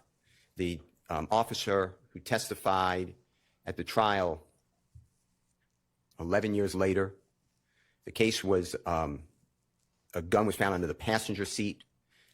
Mr. Williams is not tied to the gun. He's not convicted of that. And the dash cam video that the officer said would have picked up sound as well as definitely video was never turned over to us, supposedly lost. Could not explain the loss. The armed robbery in another overt act of Mr. Dodson, D-O-D-S-O-N, has the following information. The state only, because we haven't called witnesses yet. So the state put up a man who said nothing except, I don't recall. And then they put in his prior recorded jail calls. That man was taken, his name is Mr. Bean, B-E-A-N. He was taken to Grady Hospital, and he was spoken with by a detective. The state vehemently accused me of lying. All right, let's get to some of the things where he's going to try to explain I shot up your mommy's house or something like that. Prethro's on my witness list as well as a detective, and I have the recordings. Here we go. Your Honor, what the evidence would really show if we kept going to trial, and I could tell you that Mr. Adams and I never thought we'd be in front of this honorable court. We always thought it would go all the way through trial. Was the state is saying that Rich Homie-Quan and Jeffrey Williams don't speak since the fall, and they have a bad relationship the fall of 2014. We would have shown, and we served on the state, December 15, 2014. Jeffrey Williams in a private plane with Mr. Lamar or Rich Homie-Quan, and they are high-fiving and laughing with each other.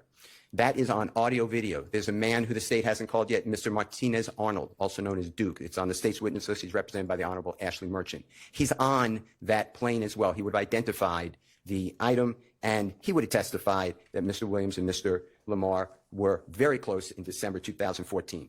Then on December 29th of 2014, Mr. Williams, Mr. Rich Homie-Quan, Mr. Arnold, others were at Brian Williams' home in Miami, Florida.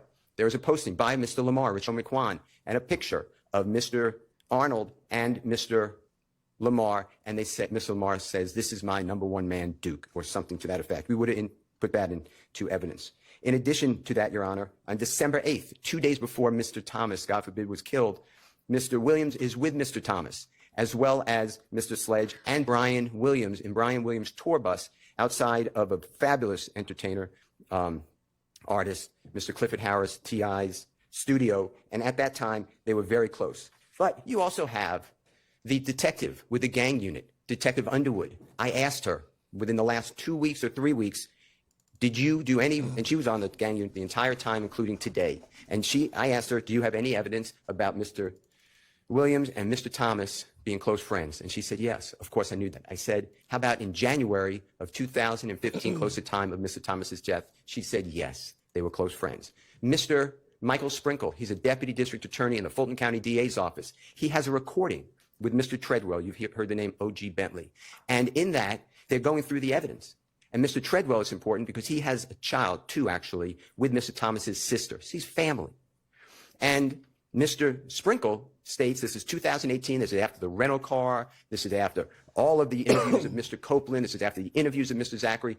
Mr. Sprinkle's in some of those interviews with Mr. Zachary. Mr. Sprinkle on tape. Let's go a little bit further for him because there are all these people around Miami, and Mr. Williams stays at a separate location than any of those persons. He would always take people who can't afford it on airplanes, on buses, on tours, to his concerts. He let everyone go because, Your Honor, they never left that area. He wanted to show people you have an opportunity. The world is big. Mr. Williams gave jobs to everybody who'd want to work.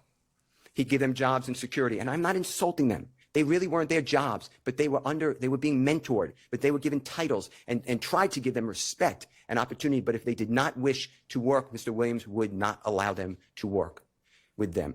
This has all been turned on its head by the state. The fact that the state has put in Mr. Williams' lyrics are offensive. Mr. Williams has tens of thousands of recordings. On our witness list, we are bringing in all of his people, his recording artists, his engineers, his managers, his record label, and an expert, the Honorable Dr. Eric Nielsen, to talk about how Mr. Williams creates his music. His music is then changed around and merged. Mr. Williams, some of the lyrics you just heard are not even uttered by Mr. Williams. The state has no idea when these lyrics were made. Some of them were made before the shooting of Donovan Thomas that the state is saying this applies to the Donovan Thomas killing with the Tahoe. They are so far afield of where we need to be when we are trying to, God forbid, take somebody's liberty, Your Honor. The state is talking about things like F the judge and I rep my life for real. That's not even said by Mr. Williams. But they don't care to find out. They are on a tunnel vision to try to convict a man who should not be convicted. The statement about I never killed nobody, but I got something to do with that body. If the state just bothered to talk with anybody, that is a Nicki Minaj song with Jeffrey Williams. It is written by Nicki Minaj. That is on the text messages I gave, not the text message, the Instagram or Twitter rather, that I gave to the state. That is out well before this, but the state doesn't care. This is out. You look at Thug. Thug like, damn, where you getting this shit from? This is good.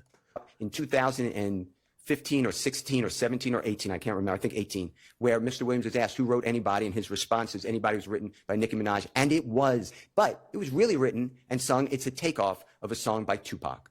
There's a song that it parallels, which is an inspiration. But here we are with the state. Also, I never killed nobody, but I got something to do with the body. The next line comes up is, it's a truancy body. The state can't explain that, so they just conveniently leave it out. Your Honor, there were wiretaps on this case. Mr. Williams, it was going to come out, there was an application to wiretap his phone. The state never presented to a judge. That speaks volumes. The leader of the YSL criminal street gang, who's been involved from 2012 until his arrest, and even according to the state while we sit here, they never even tried to wiretap his phone. It might have been because they don't really know what his phone number is. So all these communications you're being told about with Mr. Huey, I'm not so sure the state could have gotten anybody to say that's Mr. Williams' phone. This is how the trial has gone for us. But we sit here for almost 2 years since we did our jury selection initiation on January 4th, 2023. Mr. Williams has been sitting in a jail since May 9th, 2022. This is 2.5 years waiting for the conclusion of the state's case and a verdict from the jury, and that's why he is tendering this plea. I'm telling the court this, and the court knows when you came out the first time, it's very hard for Mr. Williams. I am not supportive of what we're doing right now. I'm not against it. But I told Mr. Williams, you okay with me saying that? I told Mr. Williams that I think we're winning the trial and we should go to verdict.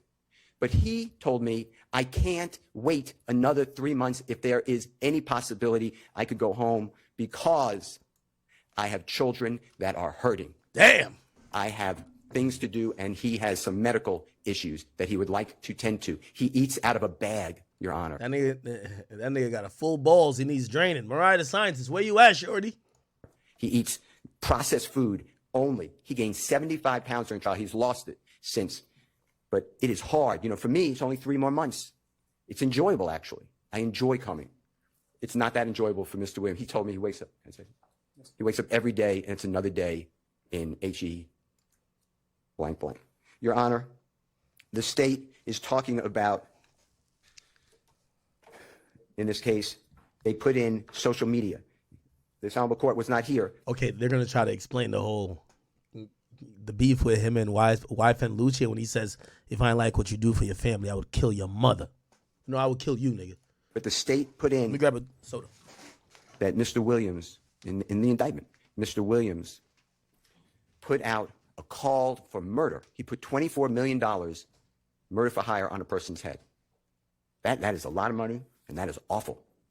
If they would have read the chat, the Instagram chat, Mr. Williams, right above it, there's a picture of a very well-known, very accomplished musical artist who actually had surgically implanted in his forehead a pink diamond worth $24 million that day. That's what Mr. Williams was talking about. That's the type of evidence that is coming from the state of Georgia in this case. Damn. It is wrong. This is all wrong.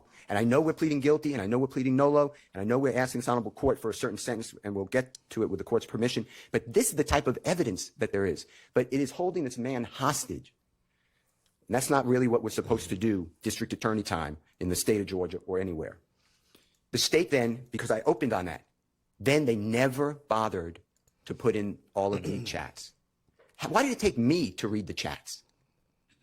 In addition to that, going back to Donovan Thomas, talk about Mr. Williams involved, the state did a geofence. A geofence tracks his devices. It doesn't have to be a phone. It could be an iPad. It could be any type of electronic device that targets and is used. You don't have to be on the phone. It's the contact. If he has an app open, it'll capture it. And the state targeted the McDonald's, where they keep saying that Mr. Williams met with people there. They targeted the barbershop where the killing occurred. And they targeted a third location, no, 2 locations. And it comes out, Mr. Williams' devices are not there. It's exculpatory. I don't get that information. I got that because I interviewed Lieutenant Crabtree, and the results can't be found, according to prosecution. I did a motion for that. They just can't find it. That is great evidence for Mr. Williams. It would have also shown clearly that when he does go down from his house after getting this call that I'll talk about from Demise McMullen, he's not with these other people. And the expert for the state, the FBI agent who does the telephone analysis, Mr. Williams' phone does not ping off the same tower as a Demise McMullen or a Mr. Copeland. Nah, this man working. Or a Mr. Garlington or house. Okay. Mr. Williams opens up any of a car that he has. He'll rent cars for people. Any home he has. Of course, I rent mad cars. Who knows? Might be the car that kill a nigga, but who cares? Not this lawyer working. He will allow people to live in hotels because people that he knows, unfortunately, are homeless. And he gives them all places to stay, cars to drive around. He is not involved in criminal activity. Mr. Williams just got back in our country. His passport shows it. Right before he was arrested on May 9th of 2022, there were other people in that house with the drugs and the guns. There are people whose the guns are in their names. They were going to come in court and claim the guns. Everybody else was doing as well, but Mr. Williams has entered a guilty plea. I'm not going back on that, but I just want you to know that this case is just wrong to do to somebody with no bond and to hold him hostage. He wants to, you may not do it. He's aware of that. He's aware of that. But the state offered him 15 years on probation. But they keep piling on these conditions. He just said, he made up his mind. He said, I'm just going to go with it. I got to get home. Judge may not let me home, but I'm not doing these conditions and admit that I'm the leader and I'm involved in the killing. Oh, this guy's good, bro. And my music just promoted everybody to do it. He's not going to do that. So he did not do that. And that's how we wound up here. The state, the night of the killing, people came to Mr. Williams' home. The state tells the court, he said, lay low. What they don't tell you is right after that, he gave money to Mr. Sledge, who said, they're going to kill me. They think I did it. And Mr. Williams said, if you had anything to do with it, I don't want to be with you. And Mr. Sledge said, I just need a hotel room with my children and my bride or my significant other to get to. And Mr. Williams said, be safe, lay low. That's the lay low. In addition to that, Mr. Williams told Mr. Copeland's with the police. Hours after the killing of Mr. Donovan Thomas, Mr. Copeland goes to the police department. Mr. Williams is the person who told him to go. Mr. Copeland said, what do I do? They're shooting at my house, at my family's house, at my significant other's mother's house. And Mr. Williams said, if you had anything to do with the murder, get out of here. Mr. Copeland denied it. And Mr. Williams said, then go tell the police. Mr. Copeland said, you want me to go to the police? And Mr. Williams... Chat, y'all believe that? Under that would be snitching, right? Young Thug tells his man, go to the cops. Go tell the cops they're shooting at you. What you? Nah, this lawyer's cooking. He cooking. He said, if you had nothing to do with it, they think you did it. Go to the police. In addition to that, Mr. Copeland said, well, I'm going to retaliate. Mr. Williams told him, don't do that. Let 12 handle. That's on recordings. That is on recordings on... Let 12 handle it. January 11th of 2015 with Detective... Yeah, I got a scratchy throat. That's why I'm drinking water. My bad. Thor. Usually drink liquor. Dedicated. Your Honor, as far as Dwayne Carter, a performer known as Lil Wayne, Mr. Williams had no conflict with him. They are friends. Now, I ain't gonna lie. This is such great line, but this is how I want my lawyer to lie to me. Yo, as far as Lil Wayne, him and Young Thug were buddies. They were friends. Listen to this. This is the best line ever, bro. I ain't gonna lie to you. You need a lawyer like this. Carter, a performer known as Lil Wayne, Mr. Williams had no conflict with him. They are friends. We were presenting evidence that right before this shooting of the tour bus is April 26th of 2015. Mr. Williams is performing in New Orleans area. And that's the area where it's Holly Grove, where Mr. Carter, or Lil Wayne, a performer known as Lil Wayne, comes from. And in order to drum up popularity and interest, people get on the internet and they start what's called rap battles, arguments, feuds. That's what happened here, and you would have heard testimony from Mr. Williams' management that they said, start a rap battle. It'll be better for your career. Mr. Dwayne Carter is aware of that. Mr. Dwayne Carter's interview, the state's aware of this. He has interviews after this. Are you mad? What's the real deal with Jeffrey Williams? He states, no. He's great with me. He brought popularity to me. He loves me. He idolizes me, and I love working with him. They did an album together.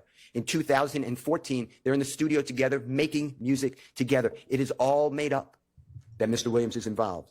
Mr. Williams gives a statement. The state refuses to put it in and then stop me, the previous judge, from cross-examining the detective. His name is Racy.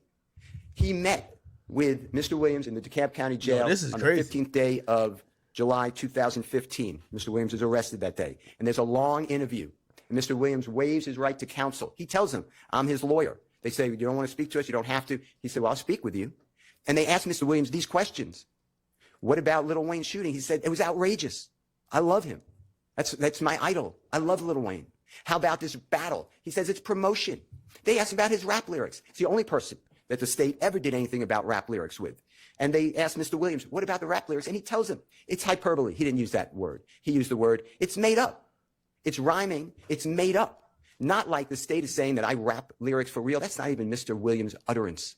Your Honor, the point I'm trying to make to you is what the state of Georgia has presented to this jury. Nah, this is good. In this courtroom, the past year has been full of untruths, and they know it. The state says that Mr. Williams had a conflict because he named an album with Dwayne Carter, and Dwayne Carter didn't like that. Dwayne Carter's interviewed. He said that was one of the nicest thing anyone could have done to me. It shows how much he really appreciates me. It shows respect and honor, and I appreciate what he did. The state knows this. With regards to this is good. Jimmy Winfrey. What the state did is they put in a recording. It's not Mr. Williams. It's a jail recording, Mr. Winfrey and an unknown person. And an unknown person says, when you get out, you're going to get a Porsche and $250,000. Mr. Williams not privy to that. The state looked at all of Mr. Williams' bank records, everything. They undressed him financially. There's zero evidence Mr. Williams did anything for Mr. Winfrey. The state tells you that Mr. Winfrey asked for money for a lawyer. The conversation was, and it's recorded, it was with Mr. Williams' manager. And Jimmy Winfrey said, I need to show that I was gainfully employed for the court. Can you get me something from YSL? And the manager said, yeah, if we have it, and if it's true, yes, you can have it. That is it. There's no evidence that Mr. Williams paid for anybody's lawyer, Mr. Winfrey or otherwise. In addition to that, Your Honor, the social media postings with Mr. Rashawn Bennett, also known as... If he could explain how Young Thug said, I'm going to kill you, this is the lawyer of the century. YFN Lucci. So Mr. Williams, the state tells Mr. Bennett on social media, I would have killed you if I didn't like the way you take care of your mother and children. That is the... Chat, there's no way you can explain this. Like, that shit was so wild. That was like one of them posts that says, lock me up and throw away the keys. No way you can explain that. That is the post. What they don't tell you is Mr. Bennett, who is also, to his credit, trying to drum up his career. Mr. Bennett is picking on Mr. Williams, who's a much higher profile artist than Mr. Bennett at that time. And Mr. Bennett is saying that he slept with Mr. Williams' fiance, Jericho, while Mr. Williams and she are a significant couple, that Mr. Williams' music is awful. Nobody should listen to his music ever. Mr. Williams responds by saying, we can do an album together if you want. Stop this. The man continues of how he's sleeping with Mr. Williams' significant other, and then Mr. Williams responds by saying, I would have killed you except for what you do. That is the context that they don't tell you about. And Mr. Williams did nothing to Mr. Bennett. In fact, the evidence would have shown, if we had time or we would have gone forward, that Mr. Bennett and Mr. Williams are on the red carpet receiving awards in California, sitting right next to each other and taking photographs. This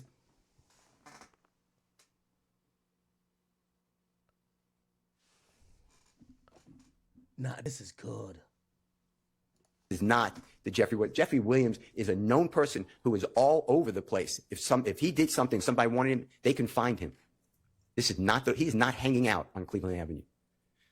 What the state is saying are not true. The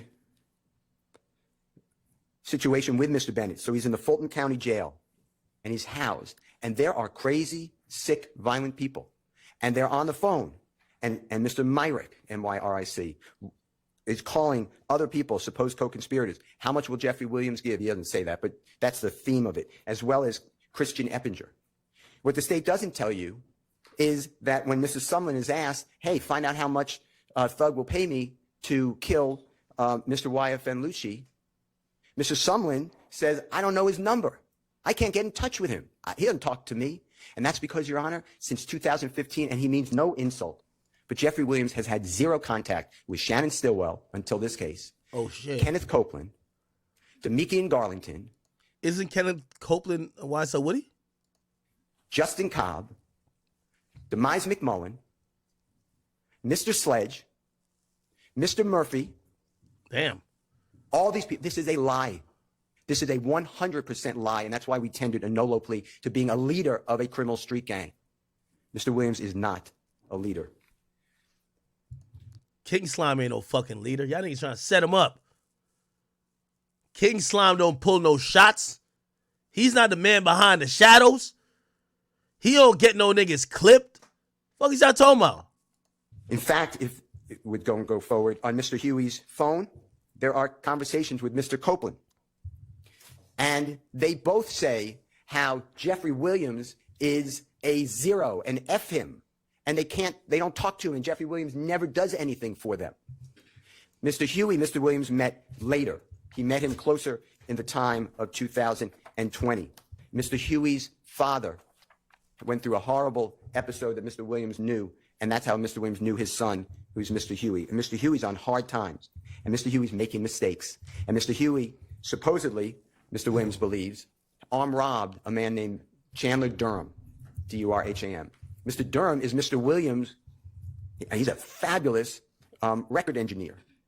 And Mr. Williams states, give him back, tell him to give back the property or he's going to die. The state puts that as an overt act. No one dies. The property doesn't get returned. Mr. Huey ignores Mr. Williams. The state told you today that Jeffrey Williams sent Mr. Huey a posting that Mr. YFN Lucci is going to be performing on January 19, 2020. That's not true. Mr. Huey sent that to whoever phone that was. And all it says is slat and slatty. Well, I went out to the places that Mr. Bennett was supposed to perform. There's no shooting. There was no fight. There was nothing to report. There's nothing here. In addition, the state says the same thing on September 2nd, 2022 on Mr. Huey's phone. I'm not conceding that was Jeffrey Williams even having a conversation with him, but even if it was, it doesn't show anything. It says slatty, lay low. Lay low means don't do anything. Get out of the way. That is what it is. That is Mr. Williams' role. Mr. Williams, there is evidence in the record, and there would have been more.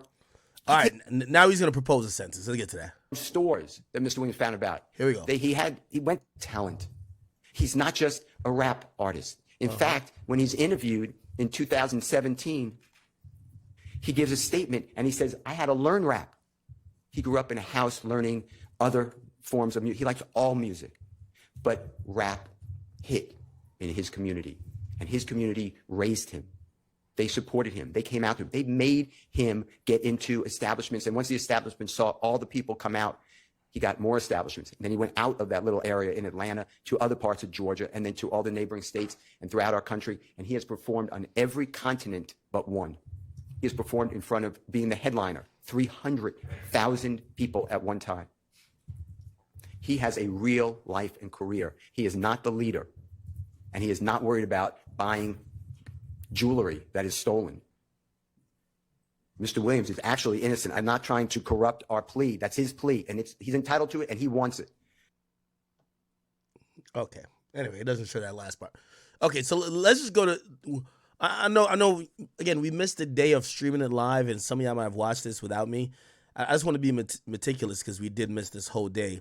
So I want to play all the relevant parts, and the next relevant part is Young Thug giving a speech, and then we'll get to what the judge did. Okay. Also, there's another video that we could have played, which is that's another case. Here we go. Yes, ma'am. Actually, let me just play this before. Sorry.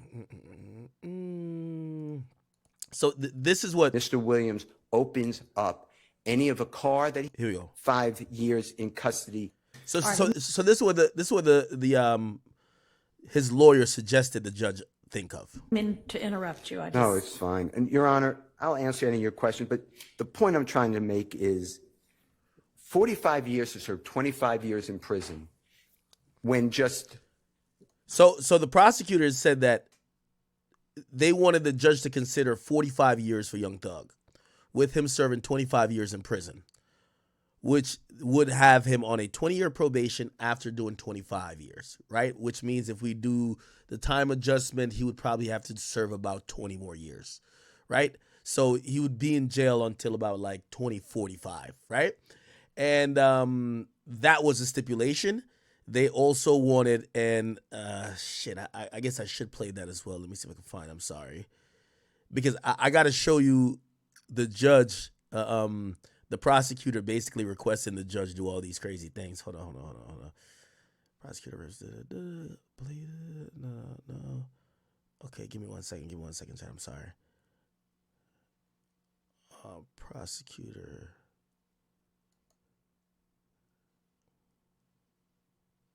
I don't know if we got it. We probably don't have it. the armed robbery. Let me see. I checked on that, Your Honor, with respect to count 1. As a co-conspirator, Mr. Williams is responsible for all of the acts of the other co-conspirators, the overt acts. The overt act of the murder of Donovan Thomas is one of those acts. I know, and this trial is not complete, and so y'all have not yet proven that. Not to mention that you responsible for all. Given that those negotiations have broken down, we are asking that the court sentence Mr. Williams as we have asked earlier. And prior to the court imposing a sentence, we would ask that Ms. Shawana Edmonds, who is the mother of Mr. Thomas, be allowed an opportunity. Okay, she's not going to just say it directly. I'll tell you what they wanted. So they had offered Young Thug privately 15 years probation. You walk today, but shit ton of stipulations. Thug said no. Let the judge decide. Now that they're done with that negotiation, they said to the judge, Judge, I think you should give him 45 years, okay? This nigga just won't learn. 45 years, let him serve 20, right? Or serve 25 or whatever the case is. Seize all his cars, seize all of his property, seize all of his jewelry. Those will be held for compensatory restitution in terms of the damages that was caused by all of this YSL shit for the victims, and ban him from Atlanta. And there was a couple more other stipulations. There was a lot that was there. Actually, I think it's written out somewhere. Let me see if I can find it. Somebody on Twitter wrote it out. 45 years, seize the. Let me just look that up.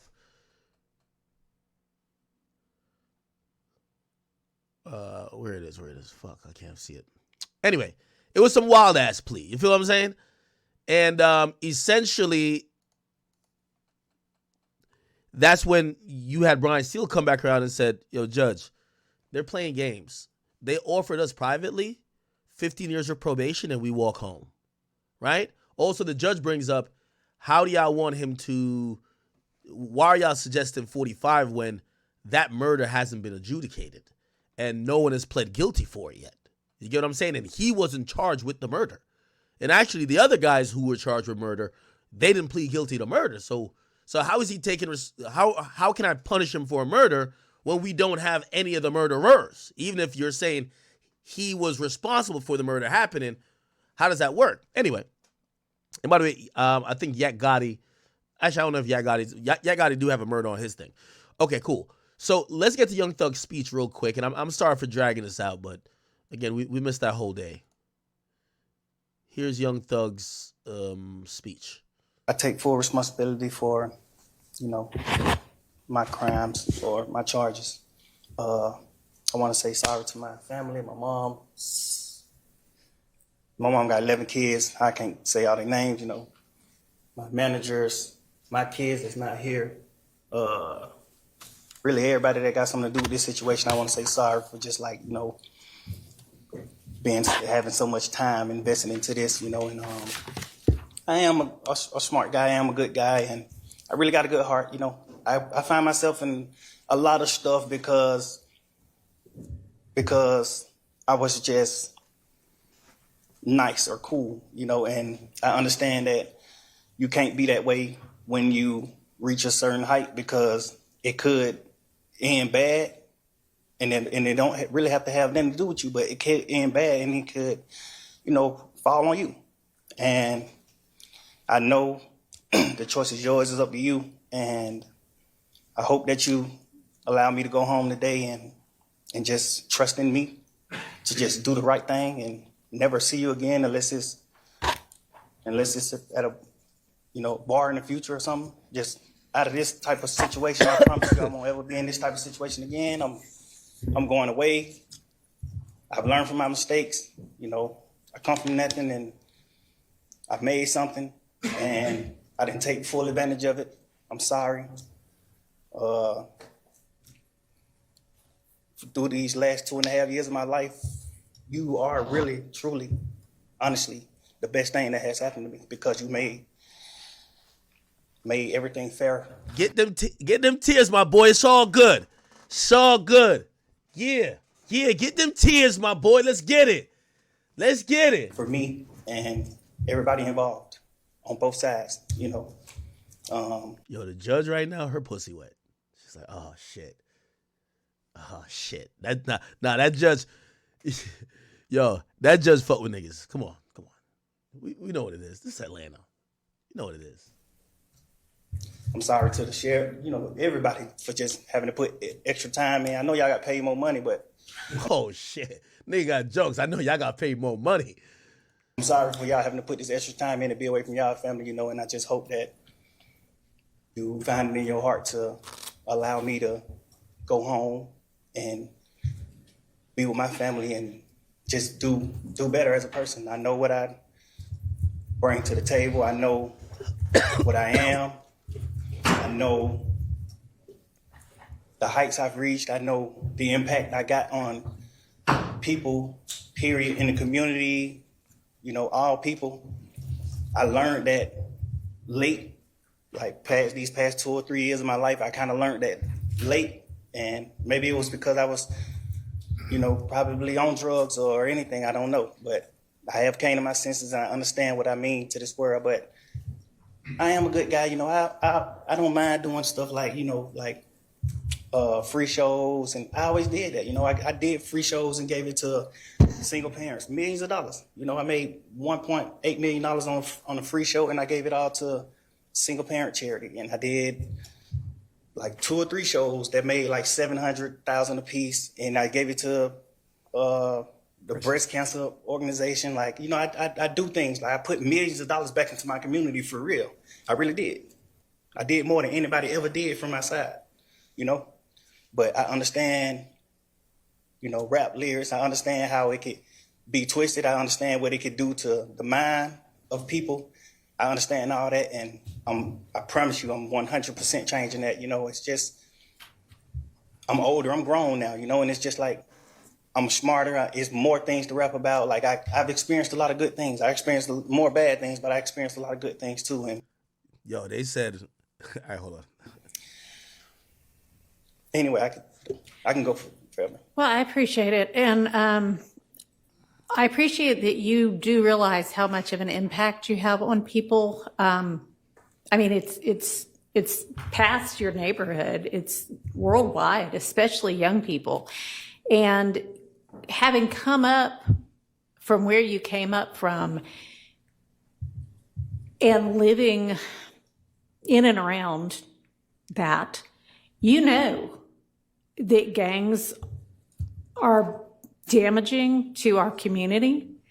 And it may be that a whole lot of rap music and the rap industry is, I mean, honestly, it sounds like a modern day version of kind of WWE wrestling that used to be on television, where people would just get up and posture and act like they hated each other.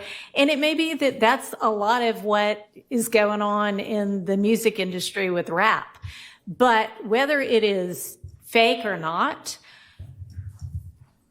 it has tremendous impact on kids and young people who think, this is cool, this is what I want to do. Look at him, he's a millionaire. I can do that by being, you know, a gangster in the streets. And that's not true. What you're likely to have happen to you if you're a gangster in the streets is you get shot, you get killed, or you get thrown in prison. And those are, you know, by far the most likely outcomes. And, you know, you've been in here watching the trial, and you've seen the pictures of Mr. Ryan posing with a gun as big as he is at 15 years old and going out and shooting and killing another teenager. And that's what gangs do, and that's unfortunately a lot of what rap music does.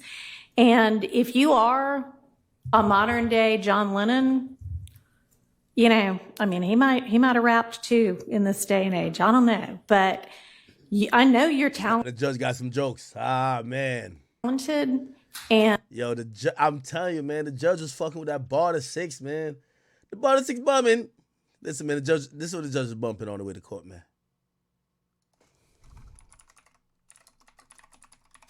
Come on, man. The cooler like Akon. Fuck all the bullshit. Got the six coming. The ball seat coming, yeah. The ball seat bumming. The ball seat bumming, yeah. Come on, man. And even if you choose to continue to rap, you need to try to use your influence to let kids know that that is not the way to go, and that there are ways out of poverty besides hooking up with the powerful guy at the end of the street selling drugs. And, you know, I know that happens for protection sometimes, but a much better way would be getting an education and setting, you know, hanging around with people who set a good example. And you be one of those people that sets a good example. I mean, all right, so that's my high horse on that. I could also go on. But I want you to try to be more of the solution and less of the problem. All right? All right. So it is not lost on the court that the state, had they been able to come to agreement on certain special conditions, was willing to entirely dismiss the RICO count, was willing to entirely dismiss one of the gang counts, and was willing to entirely dismiss this, you know, machine gun count. Was willing to give a sentence that permitted Mr. Williams to walk out of the door today, and therefore does not seem to be particularly worried that Mr. Williams, if on the streets, would be a danger to society. I'm taking that into consideration in crafting my sentence. And in permitting a NOLO plea to the RICO count and one of the two gang counts, I would not be permitting the NOLO to the one if you were not pleading guilty to at least one of them. But you are, and y'all admit a factual basis for the counts that you are pleading guilty to. I find there... It's kind of funny. She actually earlier said she was permitting the NOLO to both. So both count 1 and 56, which is both some criminal street gang thing. Now she kind of stepped back off of it by saying, because they were going to keep it real, Thug, yo, this judge is mad sympathetic to Thug. She fucks with Thug heavy. And probably, you know, maybe it's not even about Thug. Maybe it's just she really don't like this chick. Like, she is so sick and tired of this prosecutor. Like, I think she's just saying, fuck y'all, like, just directly. Because, again, she was opening at first. She was like, I'm cool with tendering, I'm cool with your tender of NOLO to both of those big charges. Now she's amended it to say, all right, well, plead guilty to one, NOLO to the first. And the one that they pled guilty to doesn't have him in the leadership role. It just said that he was doing gang shit, right? Now, if he ain't slapped nobody, if he ain't do nothing, they can't pin it on him saying he instructed people too, because he pled NOLO to that charge. To be a factual basis for those counts and for the remaining counts with guilty, which you are charged. I am going to impose a sentence. Here we go. And I've taken a little bit of the... Oh, shit, I got to go to the other video. This shit's ended. My bad. Here we go. The judge. Here we go. I appreciate that you do realize how much of an impact getting an education streets is. You get shot, you get killed, act like that.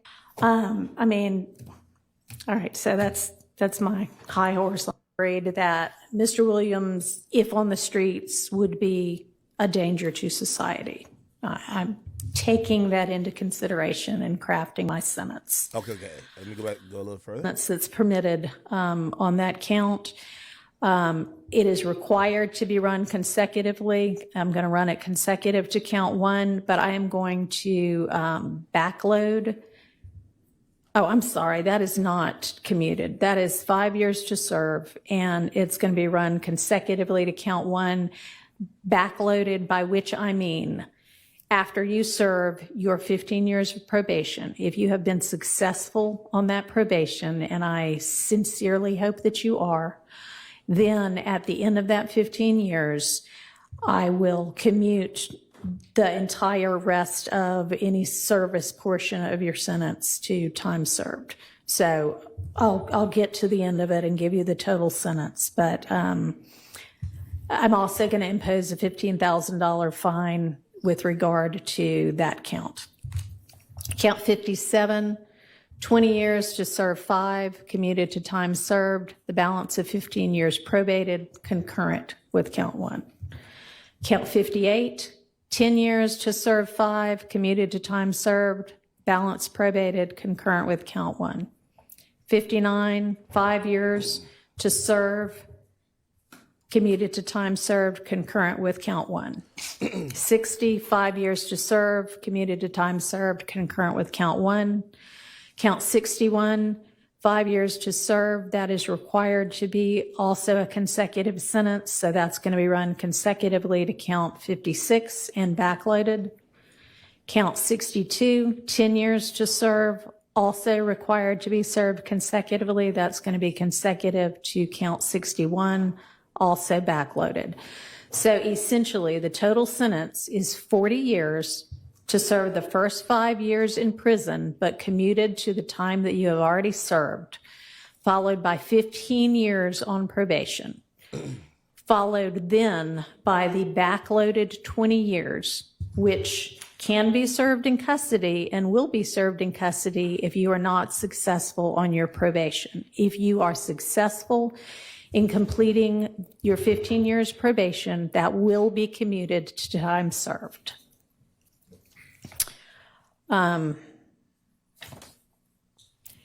You are to remain on reporting status for the first half of your probation, active reporting for the first 7.5 years of your probation, and that is pursuant to OCGA 17-10-1, subsection 2, A2A. And Mr. Steele and Mr. Adams, in order to keep him on reporting status, there needs to be good cause shown. We all concede that good cause is shown here? Stipulate. All right, I appreciate that. Special conditions of your probation. What good cause? What do they mean? Can I have a second, Your Honor? Sure. Let the judge. Thank you, Your Honor. All right. You had enough time to talk with your attorneys? Yes. Okay. Brian still got it, man. All right, special conditions of your probation. After 48 hours from your release, you are to stay away from the metro Atlanta area, and that's Y'all can't ban King Slime from Atlanta. What? So after 48 hours, King Slime is no longer permitted on Cleveland? What? defined by the U.S. Census Bureau. It may change, but you can look that up anytime to figure out what that is. For the first 10 years of your probation, subject to the follow of that Census Bureau, it may change. So it's Metro Atlanta, and she made sure to say Metro Atlanta because it holds a significance. Metro Atlanta area. I think that might just come up with a map. Oh, there's 5 counties. Okay, so he's banned from more than Atlanta. So the Metro Atlanta area, and that's why she said by the U.S. Census Standard Bureau, which could change. So the city of Atlanta, we have Atlanta, Sandy Springs, Roswell, Marietta. Other places are Athens in Clark County, Gainesville, LaGrange, Rome, Jefferson, Calhoun, Cornelia, Cedartown or Thomastown or Thomaston. Okay. Okay. That's a lot of people that live there. So there's 6 million people that live in the... Oh, well, this says Sandy Springs. It says Metro Atlanta, though. Let's see. The metro land designated by the United States Office Management Budget is known as it's known as this area. Okay. So, okay. So, damn, it's a lot of places. He basically got to move out of Georgia, essentially, right? You got to move out of Georgia, damn near. Fayetteville, can't live there. Yeah, it's mad kids. Okay, so he can't live in Fulton County, Gwinnett County, can't live in Cobb County, can't live in DeKalb County, can't live in Clinton County, Cherokee County, Forsyth County, Henry County, Douglas County, Fayette County, Rockdale County. Oh. You know what? So someone was breaking this down to me, and they said so previously, so what this is known as, I don't know if I could Google it and find it. Let me see if I can Google it and find it. I'm staying on topic, don't you worry. It's called banishment, right? Banishment, Georgia. Let's see. Georgia banishment law. Okay? Now, here's what happened. So there was a whole thing about this, right? That basically every county but one county outlawed banishment. So what they would do is when you get charged with certain crimes and they realize even if you're going to be on probation, just you being in that county still is going to fuck shit up, they'll do some shit called banishment as a part of your plea. They're giving you a plea already. They're telling you, get the fuck on out of here, right? Like, for example, Kodak Black is banned from some counties, I believe in South Carolina, for that case he had got in which he took a plea. He can't go back there, right? Can't do a show, can't do nothing. Well, maybe he could do a show, but he would definitely have to go talk to the judge before. But he's banned. So in banishment, here's this funny and interesting thing. They said apparently there's 159 counties in Georgia. 158 of them had some banishment laws, which also meant if you're banned from those other counties, you can't come here. There was one county that did not have any banishment laws and actually prohibited banishment. So guess what happened? The only way you could stay in Georgia, everybody that got banned from those other 158 counties kept coming there. And then the residents of that county got mad because they sent in all the criminals, all the killers, rapists, everybody's coming there because that's the only way they can stay in Atlanta or stay in Georgia is because that one state or that one county didn't acknowledge banishment. So what ended up happening is that state changes, that county changes law and said, hell nah, because all of a sudden it became like the purge. All the killers start coming over there. Look, banishment, blah, blah, da, da, da. Here we go. However, courts have figured out a workaround. Georgia has 159 counties, so a judge can't banish someone from the state altogether. They can legally banish someone from 158 counties. Most often, they'll banish someone from every county except Eccles County, a swampy spot to the south, with the assumption that everyone will fully flee Georgia instead of going there.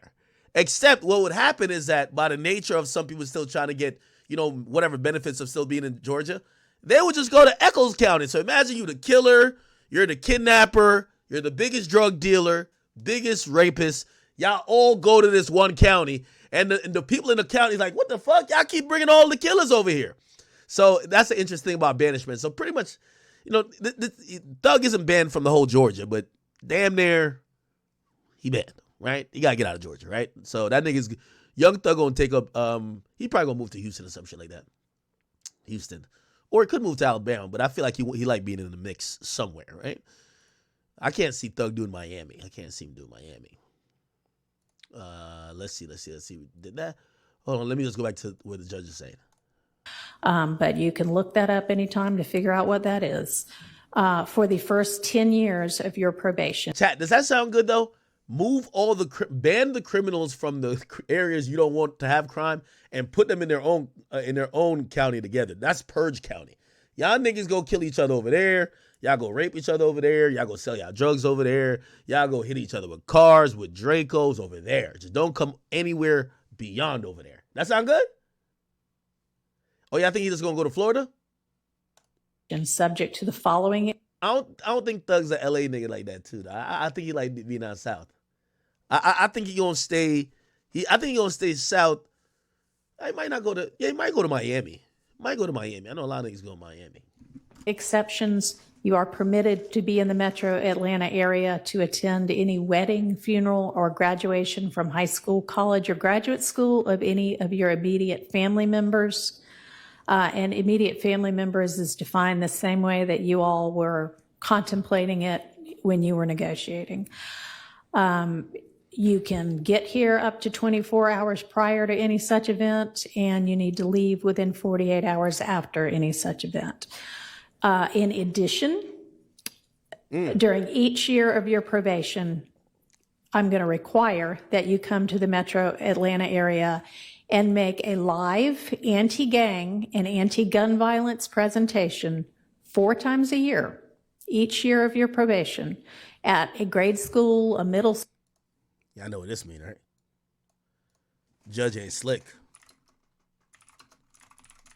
Trying to get Thug to do one of these.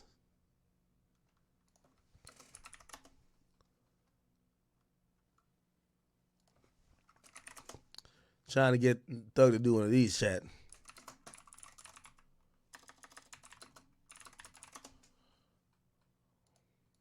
Hey, what's happening, y'all?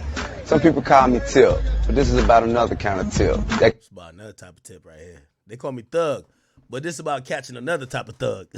Yo, they call me Young Thug, but this is trying to stop the other youngins that are thugs. Like, we gonna have something like this. Help our mothers, our sisters, our brothers, and our fathers. That's what they try to get out of that nigga Thug. Thug gonna do it the swaggy way, though.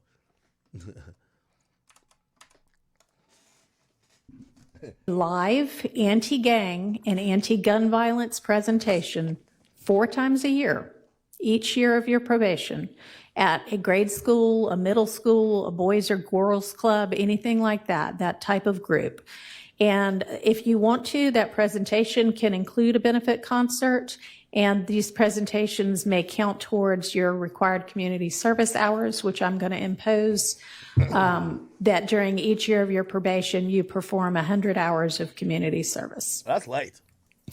You are, and this is required by the fact that there's a gang conviction.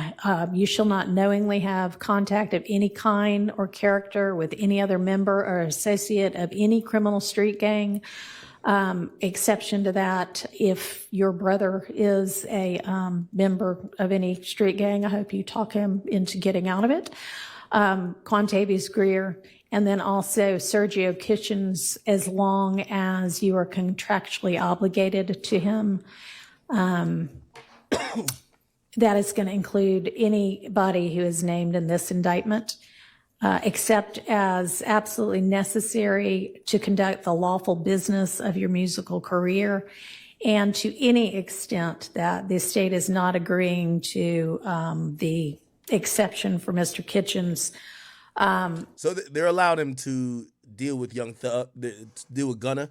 There's actually no,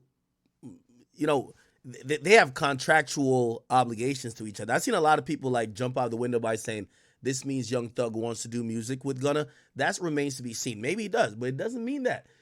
The reason why they had to do that carve out, let me tell you how generally most contract works, right?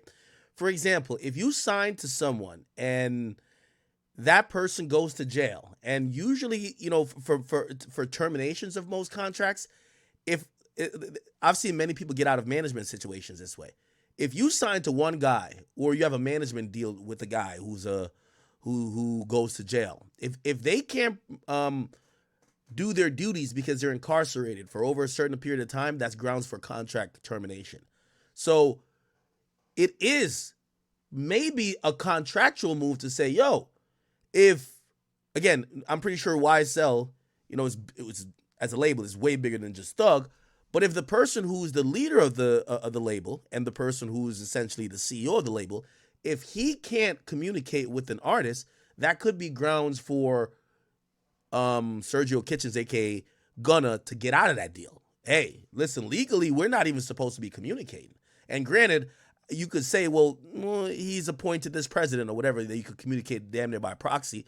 But again, it might have in his contract where certain duties, right? Certain deliverables he has to deliver, and then maybe certain things Thug has to do for him. You don't know how that contract is. So if the judge had barred him from speaking or having any type of ties with Sergio Kitchens, that might have gave Gunna the ability to just be out free of that YSL contract. By the way, you know what's interesting? Gunna has shouted out Thug a lot of times. Gunna spoke nothing about Thug coming home. He has not said anything. So I'm guessing maybe they're going to have a conversation. Clearly they can because the judge is carving it out, even though she's saying she's doing it for lawful business purposes. But she's carving it out that he could speak to Thug. We're going to see where those conversations go to. Will Thug forgive him?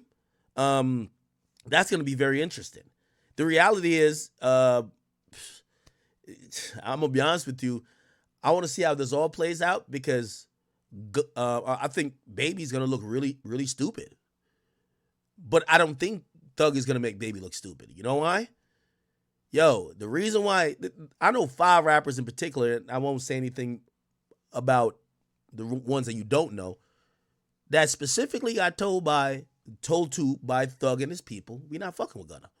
And those people didn't fuck with Gunna. And actually, some of them spoke against Gunna. And if it comes back around that Young Thug gets back with Gunna, they kind of look crazy, especially if, maybe they sacrifice some of their career by ostracizing a guy who I think Gunna's kind of succeeded throughout this whole thing. We'll see. But, this doesn't guarantee that they're going to work together. Clearly, there's going to have to be conversations. Thug got to be able to get over whatever he's upset about with Gunna's plea or wherever the lack of breakdown or the breakdown with their communication was. But the judge did acknowledge that he can communicate with Gunna. And by the way, here's also the interesting thing. This whole thing about not being around people who are in gangs. Now, this is very difficult. So, for example, in a situation with, like, you're a musician, how could half of these niggas are gang members? How could you be in the studio with these other guys who they're all claiming they're in a gang, right? Or they're all saying gang, this and third. That's going to be very interesting to navigate, but the judge did put a carve out to say, as long as it's not for work, but then you kind of become under the same situation where the RICO kind of came out. Yeah, he's going to say all the lyrics are entertainment. Then the judge, then the prosecutor is going to say, nah, these lyrics are promoting the street gang. So suppose he links up with some street dudes, but they were talking about doing some music, right? So it's going to become a slippery slope. I will tell you the story of just, how crazy some of these probation stipulations could be. I don't know if you remember. Let me see if I can find it on this screen right here. Actually, I'll just look it up live. And NBA YoungBoy's last concert. NBA YoungBoy last concert. Was this concert? I think it was this concert here, or was it one in LA? I think it was this. I don't know if it was this. Yeah, I don't know if it was this. I gotta see if it was this.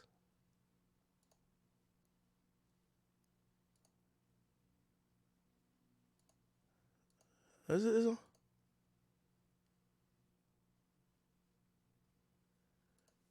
It might have been that one. Anyway, the story I got told was that, and if it wasn't this, it's one in LA.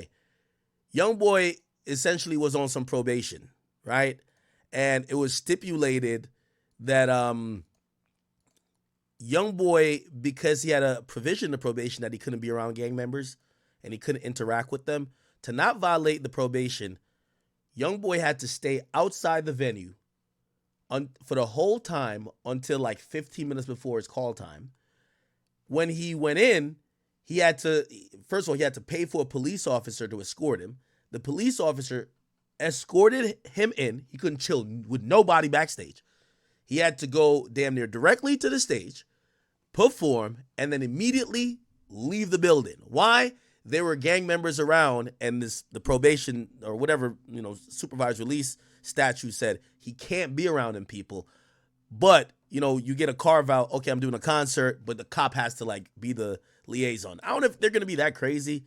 I mean, it's Fulton County. I feel like Fulton County, anything goes. So they're probably not going to respect that statute that much. But apparently with NBA YoungBoy, it was that crazy where he literally had to walk in with somebody who was a police officer, and they stayed there until he performed, and they left right afterwards.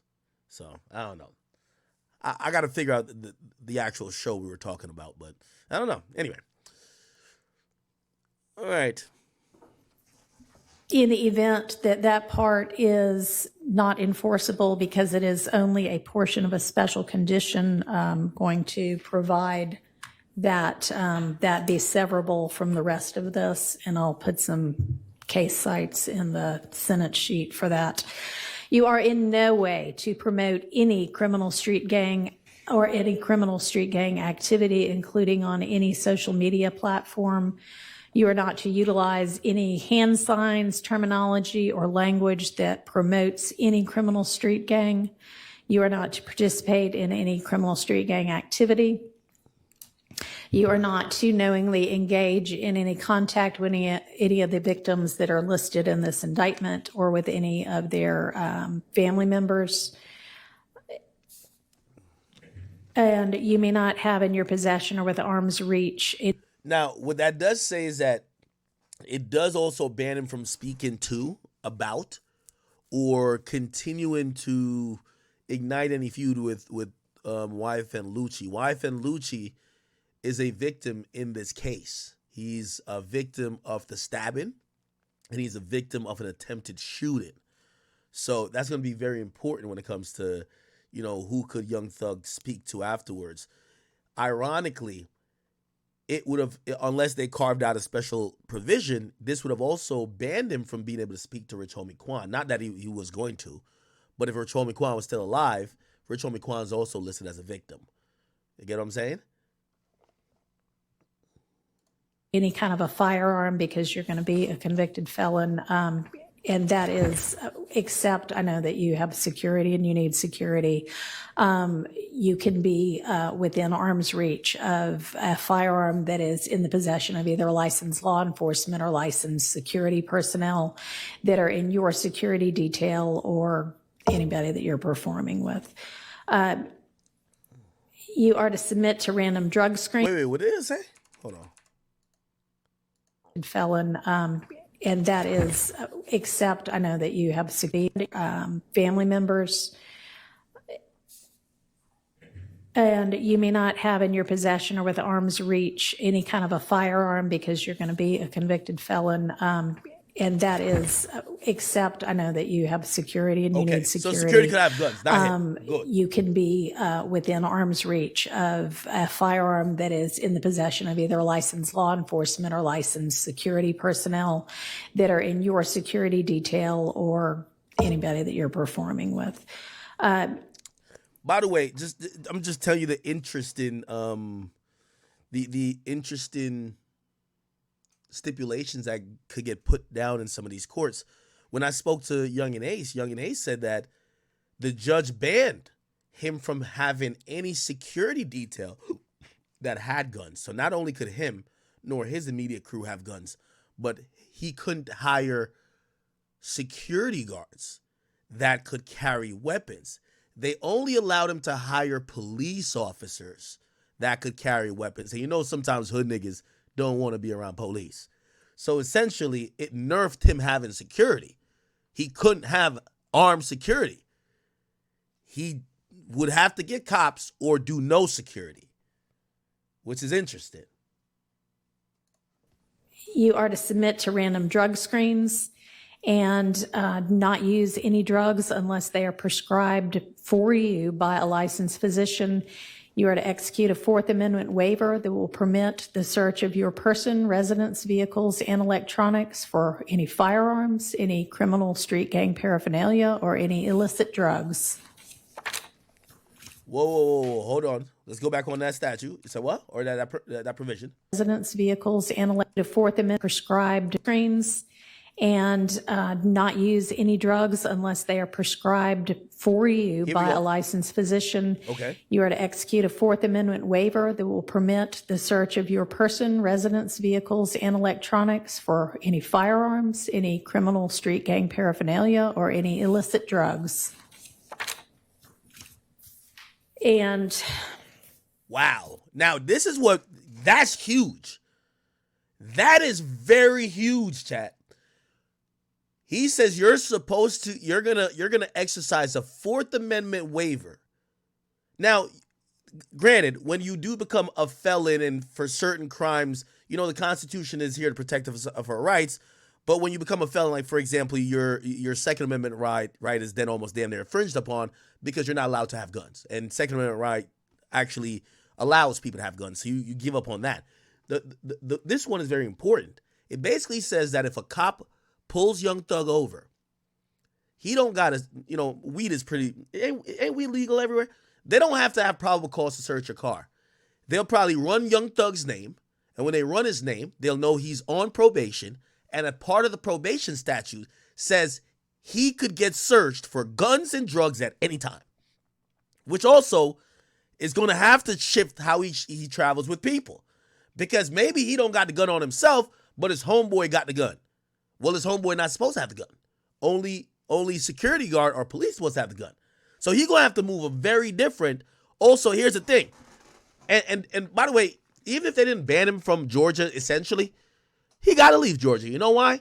Bro, this DA and the cops who spent hours, you got to imagine, these cops put in months and years into the investigation. And to see Thug walk, they're probably feeling worthless. So if he did stay in Georgia, and you hear what the judge just said, you're waiving your Fourth Amendment right. If you don't know what that is, the Fourth Amendment right is your right that protects you against illegal and unlawful searches and seizures, which means they need probable cause to search you. Okay? If you're driving a car, they need to have some probable cause. That could be the smell of weed. If they see a gun in the back, they could search you. That's probable cause. And that standard of probable cause raises when it comes to your house. They got to really know you got some shit up in there. They got to get a warrant to search your residence. With Thug, they could just search his shit now. Which that's going to be how, if he ever, obviously we're hoping he never gets in contact with law enforcement again. But if he does get caught up with some shit, him signing that stipulation, he could never say in court later, yo, it's what they call fruit of the poisonous tree, which means y'all should have never that's an illegal search. So whatever y'all found in the illegal search, you can't use, because now they're going to say, nigga, we could search you anytime. So if they see Thug, they can be like, all right, nigga, spread them cheeks, nigga. Let's see what you got. You know what I mean? Obviously, they're not going to just do that or target him. But imagine if that's something you have to live by, where the cops could search you at any time, right? Damn. Price of freedom, man. Any firearms, any criminal street gang. Somebody said I'm acting like cops don't violate your Fourth Amendment right daily, and I'm also acting like cases don't get thrown out mad times because they violate your Fourth Amendment right. You rather have the right, and even if it gets violated, you could still fight with that right to get whatever overturned later. When you don't have the right, that's not something you could even use as a tool to fight. That's the point. Paraphernalia or any illicit drugs. And as I mentioned, with regard to one of the first of your co-defendants from this. Wait, hold on. Let me go back a little bit. Did they say, is the Fourth Amendment just for his person? Because it would be crazy if they could just search his house. Let me see. Or any illicit drugs. Waiver that will permit the search of your person, residence, vehicles, and. Oh, never mind. Person, residence, or vehicle. Yeah, so they can run up in that crib. Yeah. So any cop that pulls over Young Thug, they're gonna just search it just cause. Yeah, yo, step out of the car, nigga. Why am I stepping out? I thought I know I ran the nigga. Step out the car. You a felon. It says on my system I get to search your car whenever I want. Get out. Okay, so person, car, and residence. Damn. That's probably some of the stipulations that this prosecutor was trying to throw in there, right? A Fourth Amendment waiver that will permit the search of your person, residence, vehicles, and electronics for any firearms. Ooh, and electronics. Wow. Now, granted, if he has a lock on the phone, at that point, it becomes a lot more serious. But they could literally just take his phone. Yo, let me see your phone. Now, they can't force him to give them the code if it's locked. Any criminal street gang paraphernalia or any illicit drugs.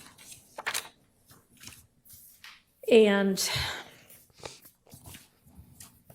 as I mentioned, with regard to one of the first of your co-defendants from this trial, at least since I've been involved, to plead guilty, our Uniform Superior Court rules instruct and provide that it is absolutely proper for a judge to grant leniency in sentencing when, quote, the interests of the public and the effective administration of criminal justice are served, unquote.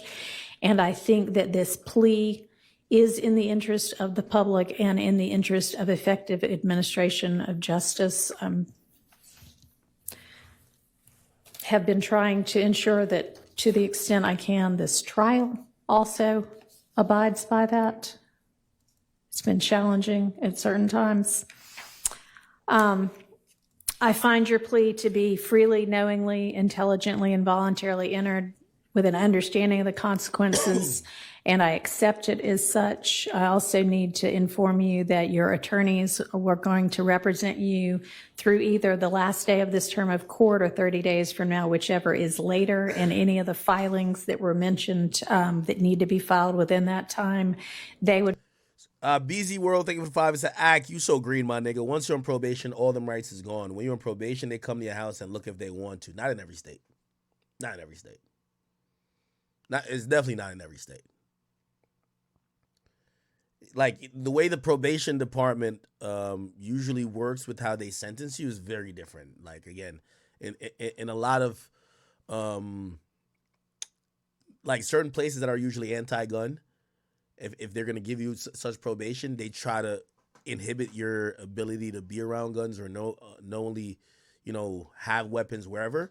So they might inflict that. But in certain other places, you have a little bit more rights. So it's not universal, but you're right. No, that does happen sometime. Would file on your behalf unless they are permitted to withdraw from representing you before that time. And Beezy says you was wrong, admit it. I was never wrong. That's like, it's so funny how like the Thug fans want like some adversarial type of thing. Yo, be happy Young Thug is free, bro. Just be happy. I said he would get convicted in court, but it didn't go to a jury trial. So it's like, whether it got dismissed, whether he took a plea, the nigga pled guilty. I said he was going to be found guilty. He pled guilty. How was I wrong? Now, if he beat the case, if he was acquitted, he pled guilty to at least three. If anything, it feels like I'm more right than wrong. Now, granted, it didn't go to the jury where he got found guilty, but rather than getting found guilty, he pled guilty. Like, everybody keeps talking like this is an acquittal. It's not an acquittal. I am not going to impose the conditions suggested by your counsel about the benefit concerts and the donations to the sheriff's office, but I certainly strongly encourage you to do those things and to do and continue to do things that. BZ World says pled guilty for what, Ak? Not the gang leader. Well, brother, that's the nature of every plea. If they went to trial, he would probably, most of those charges are linked. He would either get found guilty for all or found not guilty for all. In a plea, plea bargain. Hey, I'll take this, but don't give me this. That you never been to court, nigga. You said I'm green, but nigga, if you go to traffic court, they call you doing 110 with some weed in the back, nigga, and then you swerve over 3 lanes and then you ran 3 red lights. They might be like, all right, we'll dismiss all of those. All of the tickets associated with you run the red light. We'll bring the speed down from 50 over to 35 over. You plead to this seatbelt. That's how it goes. They dismiss some, they give you some. That's how you do a deal. Yo, these Thug fans are like retarded. Benefit your community and watch especially help young people to stay out of criminal trouble. And unless there is anything from counsel other than that. Just like to tell BZ World, because it looked like this whole thing, if you think let me tell you how plea works. Just like we get to find out in Tory's case, and we're going to talk about Tory's case. In Tory Lanez case, they were going to drop the assault charge, which it says him shooting Meg, but they wanted him to plea the discharge of the gun charge, right? The shooting of the gun. Yes, that's how pleas work. We're going to dismiss this. So technically you could say I wasn't charged with shooting her, but then you're pleading guilty to shooting the gun. He couldn't take that because people are smart. They put 2 and 2 together. Well, she got shot and you plead guilty to shooting a gun. Well, you shot her, nigga. I have one matter, Your Honor. Okay, and does the state as well? Yeah. Your Honor, with regards to Mr. Williams being permitted to come to the Metro Atlanta area or Cleveland Avenue area for funeral or the other items, right? Can you also consider, God forbid, there's a serious medical condition of a person that In is his immediate family, yeah. certainly we can add that. And I also meant to mention, because I know you do travel all over in order to pursue your career, that it's permissible for your probation. Oh my God, Chay, y'all be just saying anything. The only thing I'll admit that I am incorrect, but it's not even really me. I think it's the prosecutors. I think they're rookies. I thought he was going to do some time. I thought he was going to do significant time. But the reason why I said he on 100%, I said it on Vlad, and I said it multiple places elsewhere, even here. I said he definitely going to get found guilty. We ain't see a nigga beat a RICO yet. Who the fuck beat a RICO? This ain't beating a RICO. This is pleading guilty. This is a plea. This is not beating a RICO. I want a nigga to go through the RICO shit. And again, I just think, I keep telling y'all, sex trafficking, RICO, wire fraud are charges that are damn near, there probably have been people that beat it, but they're damn near unbeatable charges. When you get caught up in that mix, the burden of proof for the prosecutor is too low. All you got to do is prove that these bunch of niggas who you might not know or even know are repping the same organization. That organization does some crime, and usually the person that we would know, the rapper, is the person who is using this operation or all of their actions and their funds are being used to push this forward. It's kind of easy to prove. You get what I'm saying? They could have not agreed that Young Thug was behind Donovan Nutt Thomas murder, but they could have still proved it by saying, hey, was there a shooting done on behalf of Young Thug? Even if it was just somebody shut up a house or whatever. All that matters. You get what I'm saying? So when they present, like, you know, a RICO case doesn't usually take 2 years to present. Nigga, they dropped off the kitchen sink. They dropped off the fuck ton load to try to get Young Thug. It's just that the prosecutors are stupid. But if he went to trial, no, if he went to the jury, I think everybody gets convicted. It just gets thrown out, I believe. It's too easy to prove. That's my only thing with RICO, right? For example, I'll give you an example, right? Let's say if they were considering to put me in the RICO charge for 9 Trey, right? I'm cool with, they have me pictured with Shotty and 6ix9ine a bunch of times at a bunch of different events, right? 6ix9ine is trolling with me here and there where he's like, yo, it's my boy Act. That's my shooter right here. He's trolling, but you know, these guys don't have, nothing sounds funny in court. Like trolling don't sound funny. Social media shit don't sound funny in court. Imagine then I'm also throwing up the signs and be like, yo, what up, blood? Like, imagine if that's my lingo and I'm doing handshake with some of the other members. Like, you know, they had all these hieroglyphic handshakes. Yeah, I could have not punched nobody, got in no fights. I could have not been around. They could have just been like, he was just a media guy who's 9 Trey, and he used to publicize all of this stuff to make that criminal organization further their notoriety. Nigga, that's a RICO right there. How do you prove that's not? Like, that's my friend. It's so contextual that when they come with the kitchen sink, it's like, bro, like, again, this is me criticizing more of the RICO statute. It's broad, bro. Like, when niggas get hit with a RICO, my nigga, it's like, it's completely hard to really beat, man. To be transferred to out of state, and that has to be done through probation, but that is fine with the court. And you may also keep nobody's mentioned it. Thidon says his pops beat a RICO in Fulton County. So could you tell me the case if you don't mind? If you don't mind, tell me the case. So who was the leader on the case? Tell me his full name, and I'll look it up. Him versus Fulton County, and I'll see if it ends in an acquittal. Also, people are stupid. People will say you beat the case when you took a plea. That's like Gunna saying he beat the case. Y'all know what?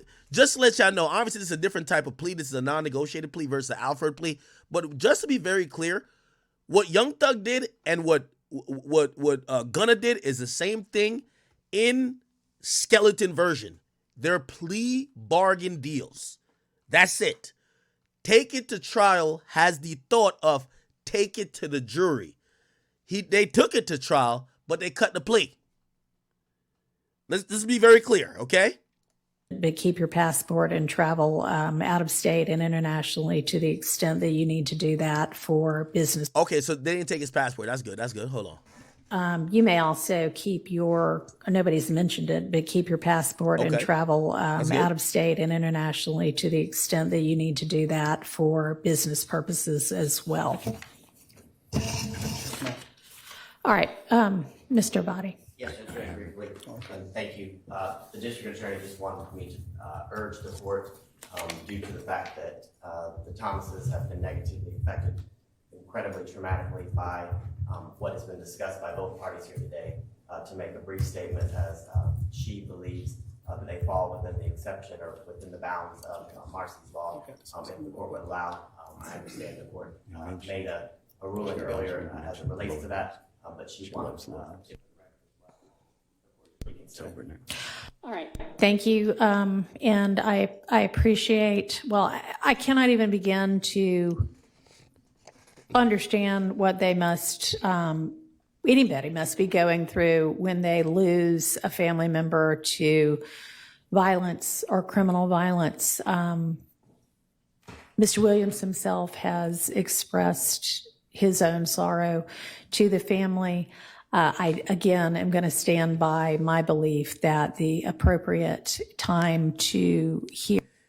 Yeah, that's interesting. The judge denies Donovan Nutt Thomas's mom twice to be able to speak. Wait till, who gonna interview Donovan Nutt Thomas' mom first? Vlad or Say Cheese? When that person talks, bro, you got to be heartbroken. They sat for all 155 days of this trial. And when they're giving Young Thug time served and they just want to add their 2 cents, like y'all talked this whole time about my son dying. Can I just say a few things? Because I've been the one crying. I've been the one hurting. I had to bury him. I had to do this. Can I say something? The judge said, nah, Thug, get your shit, nigga. You leaving. You live in jail. Hear a victim impact statement. Oh, yeah, I think Adam 22? No, I don't think you should do Adam 22. From them as at the close of the trial that contains the. And to be fair, the judge denied it at that time because she's saying that the murder of Donovan Nutt Thomas is still being adjudicated because there's other people on the still gonna stand trial. So this trial isn't completely done. Thug's just getting out. So she's saying that I don't need to hear what she has to say for this plea, but if she does want to give an impact statement, she will at the time of sentencing, when all those matters connected to the murder of her son is wrapped up, which is not yet. The murder count with regard to their family member. Yes, sir. All right, thank you. Okay, court is adjourned. Good luck to you. And I'm going to have there better be no violations, but if there are any, you're coming back to see me. Yeah. All right. Okay, that's actually good. I think the judge, one thing I got to give this judge, the judge was fair to the process. I think she was handed a shit show, and she tried her best to try to help the prosecutors get shit right, but she realized she was dealing with incredibly incompetent people. And let me see.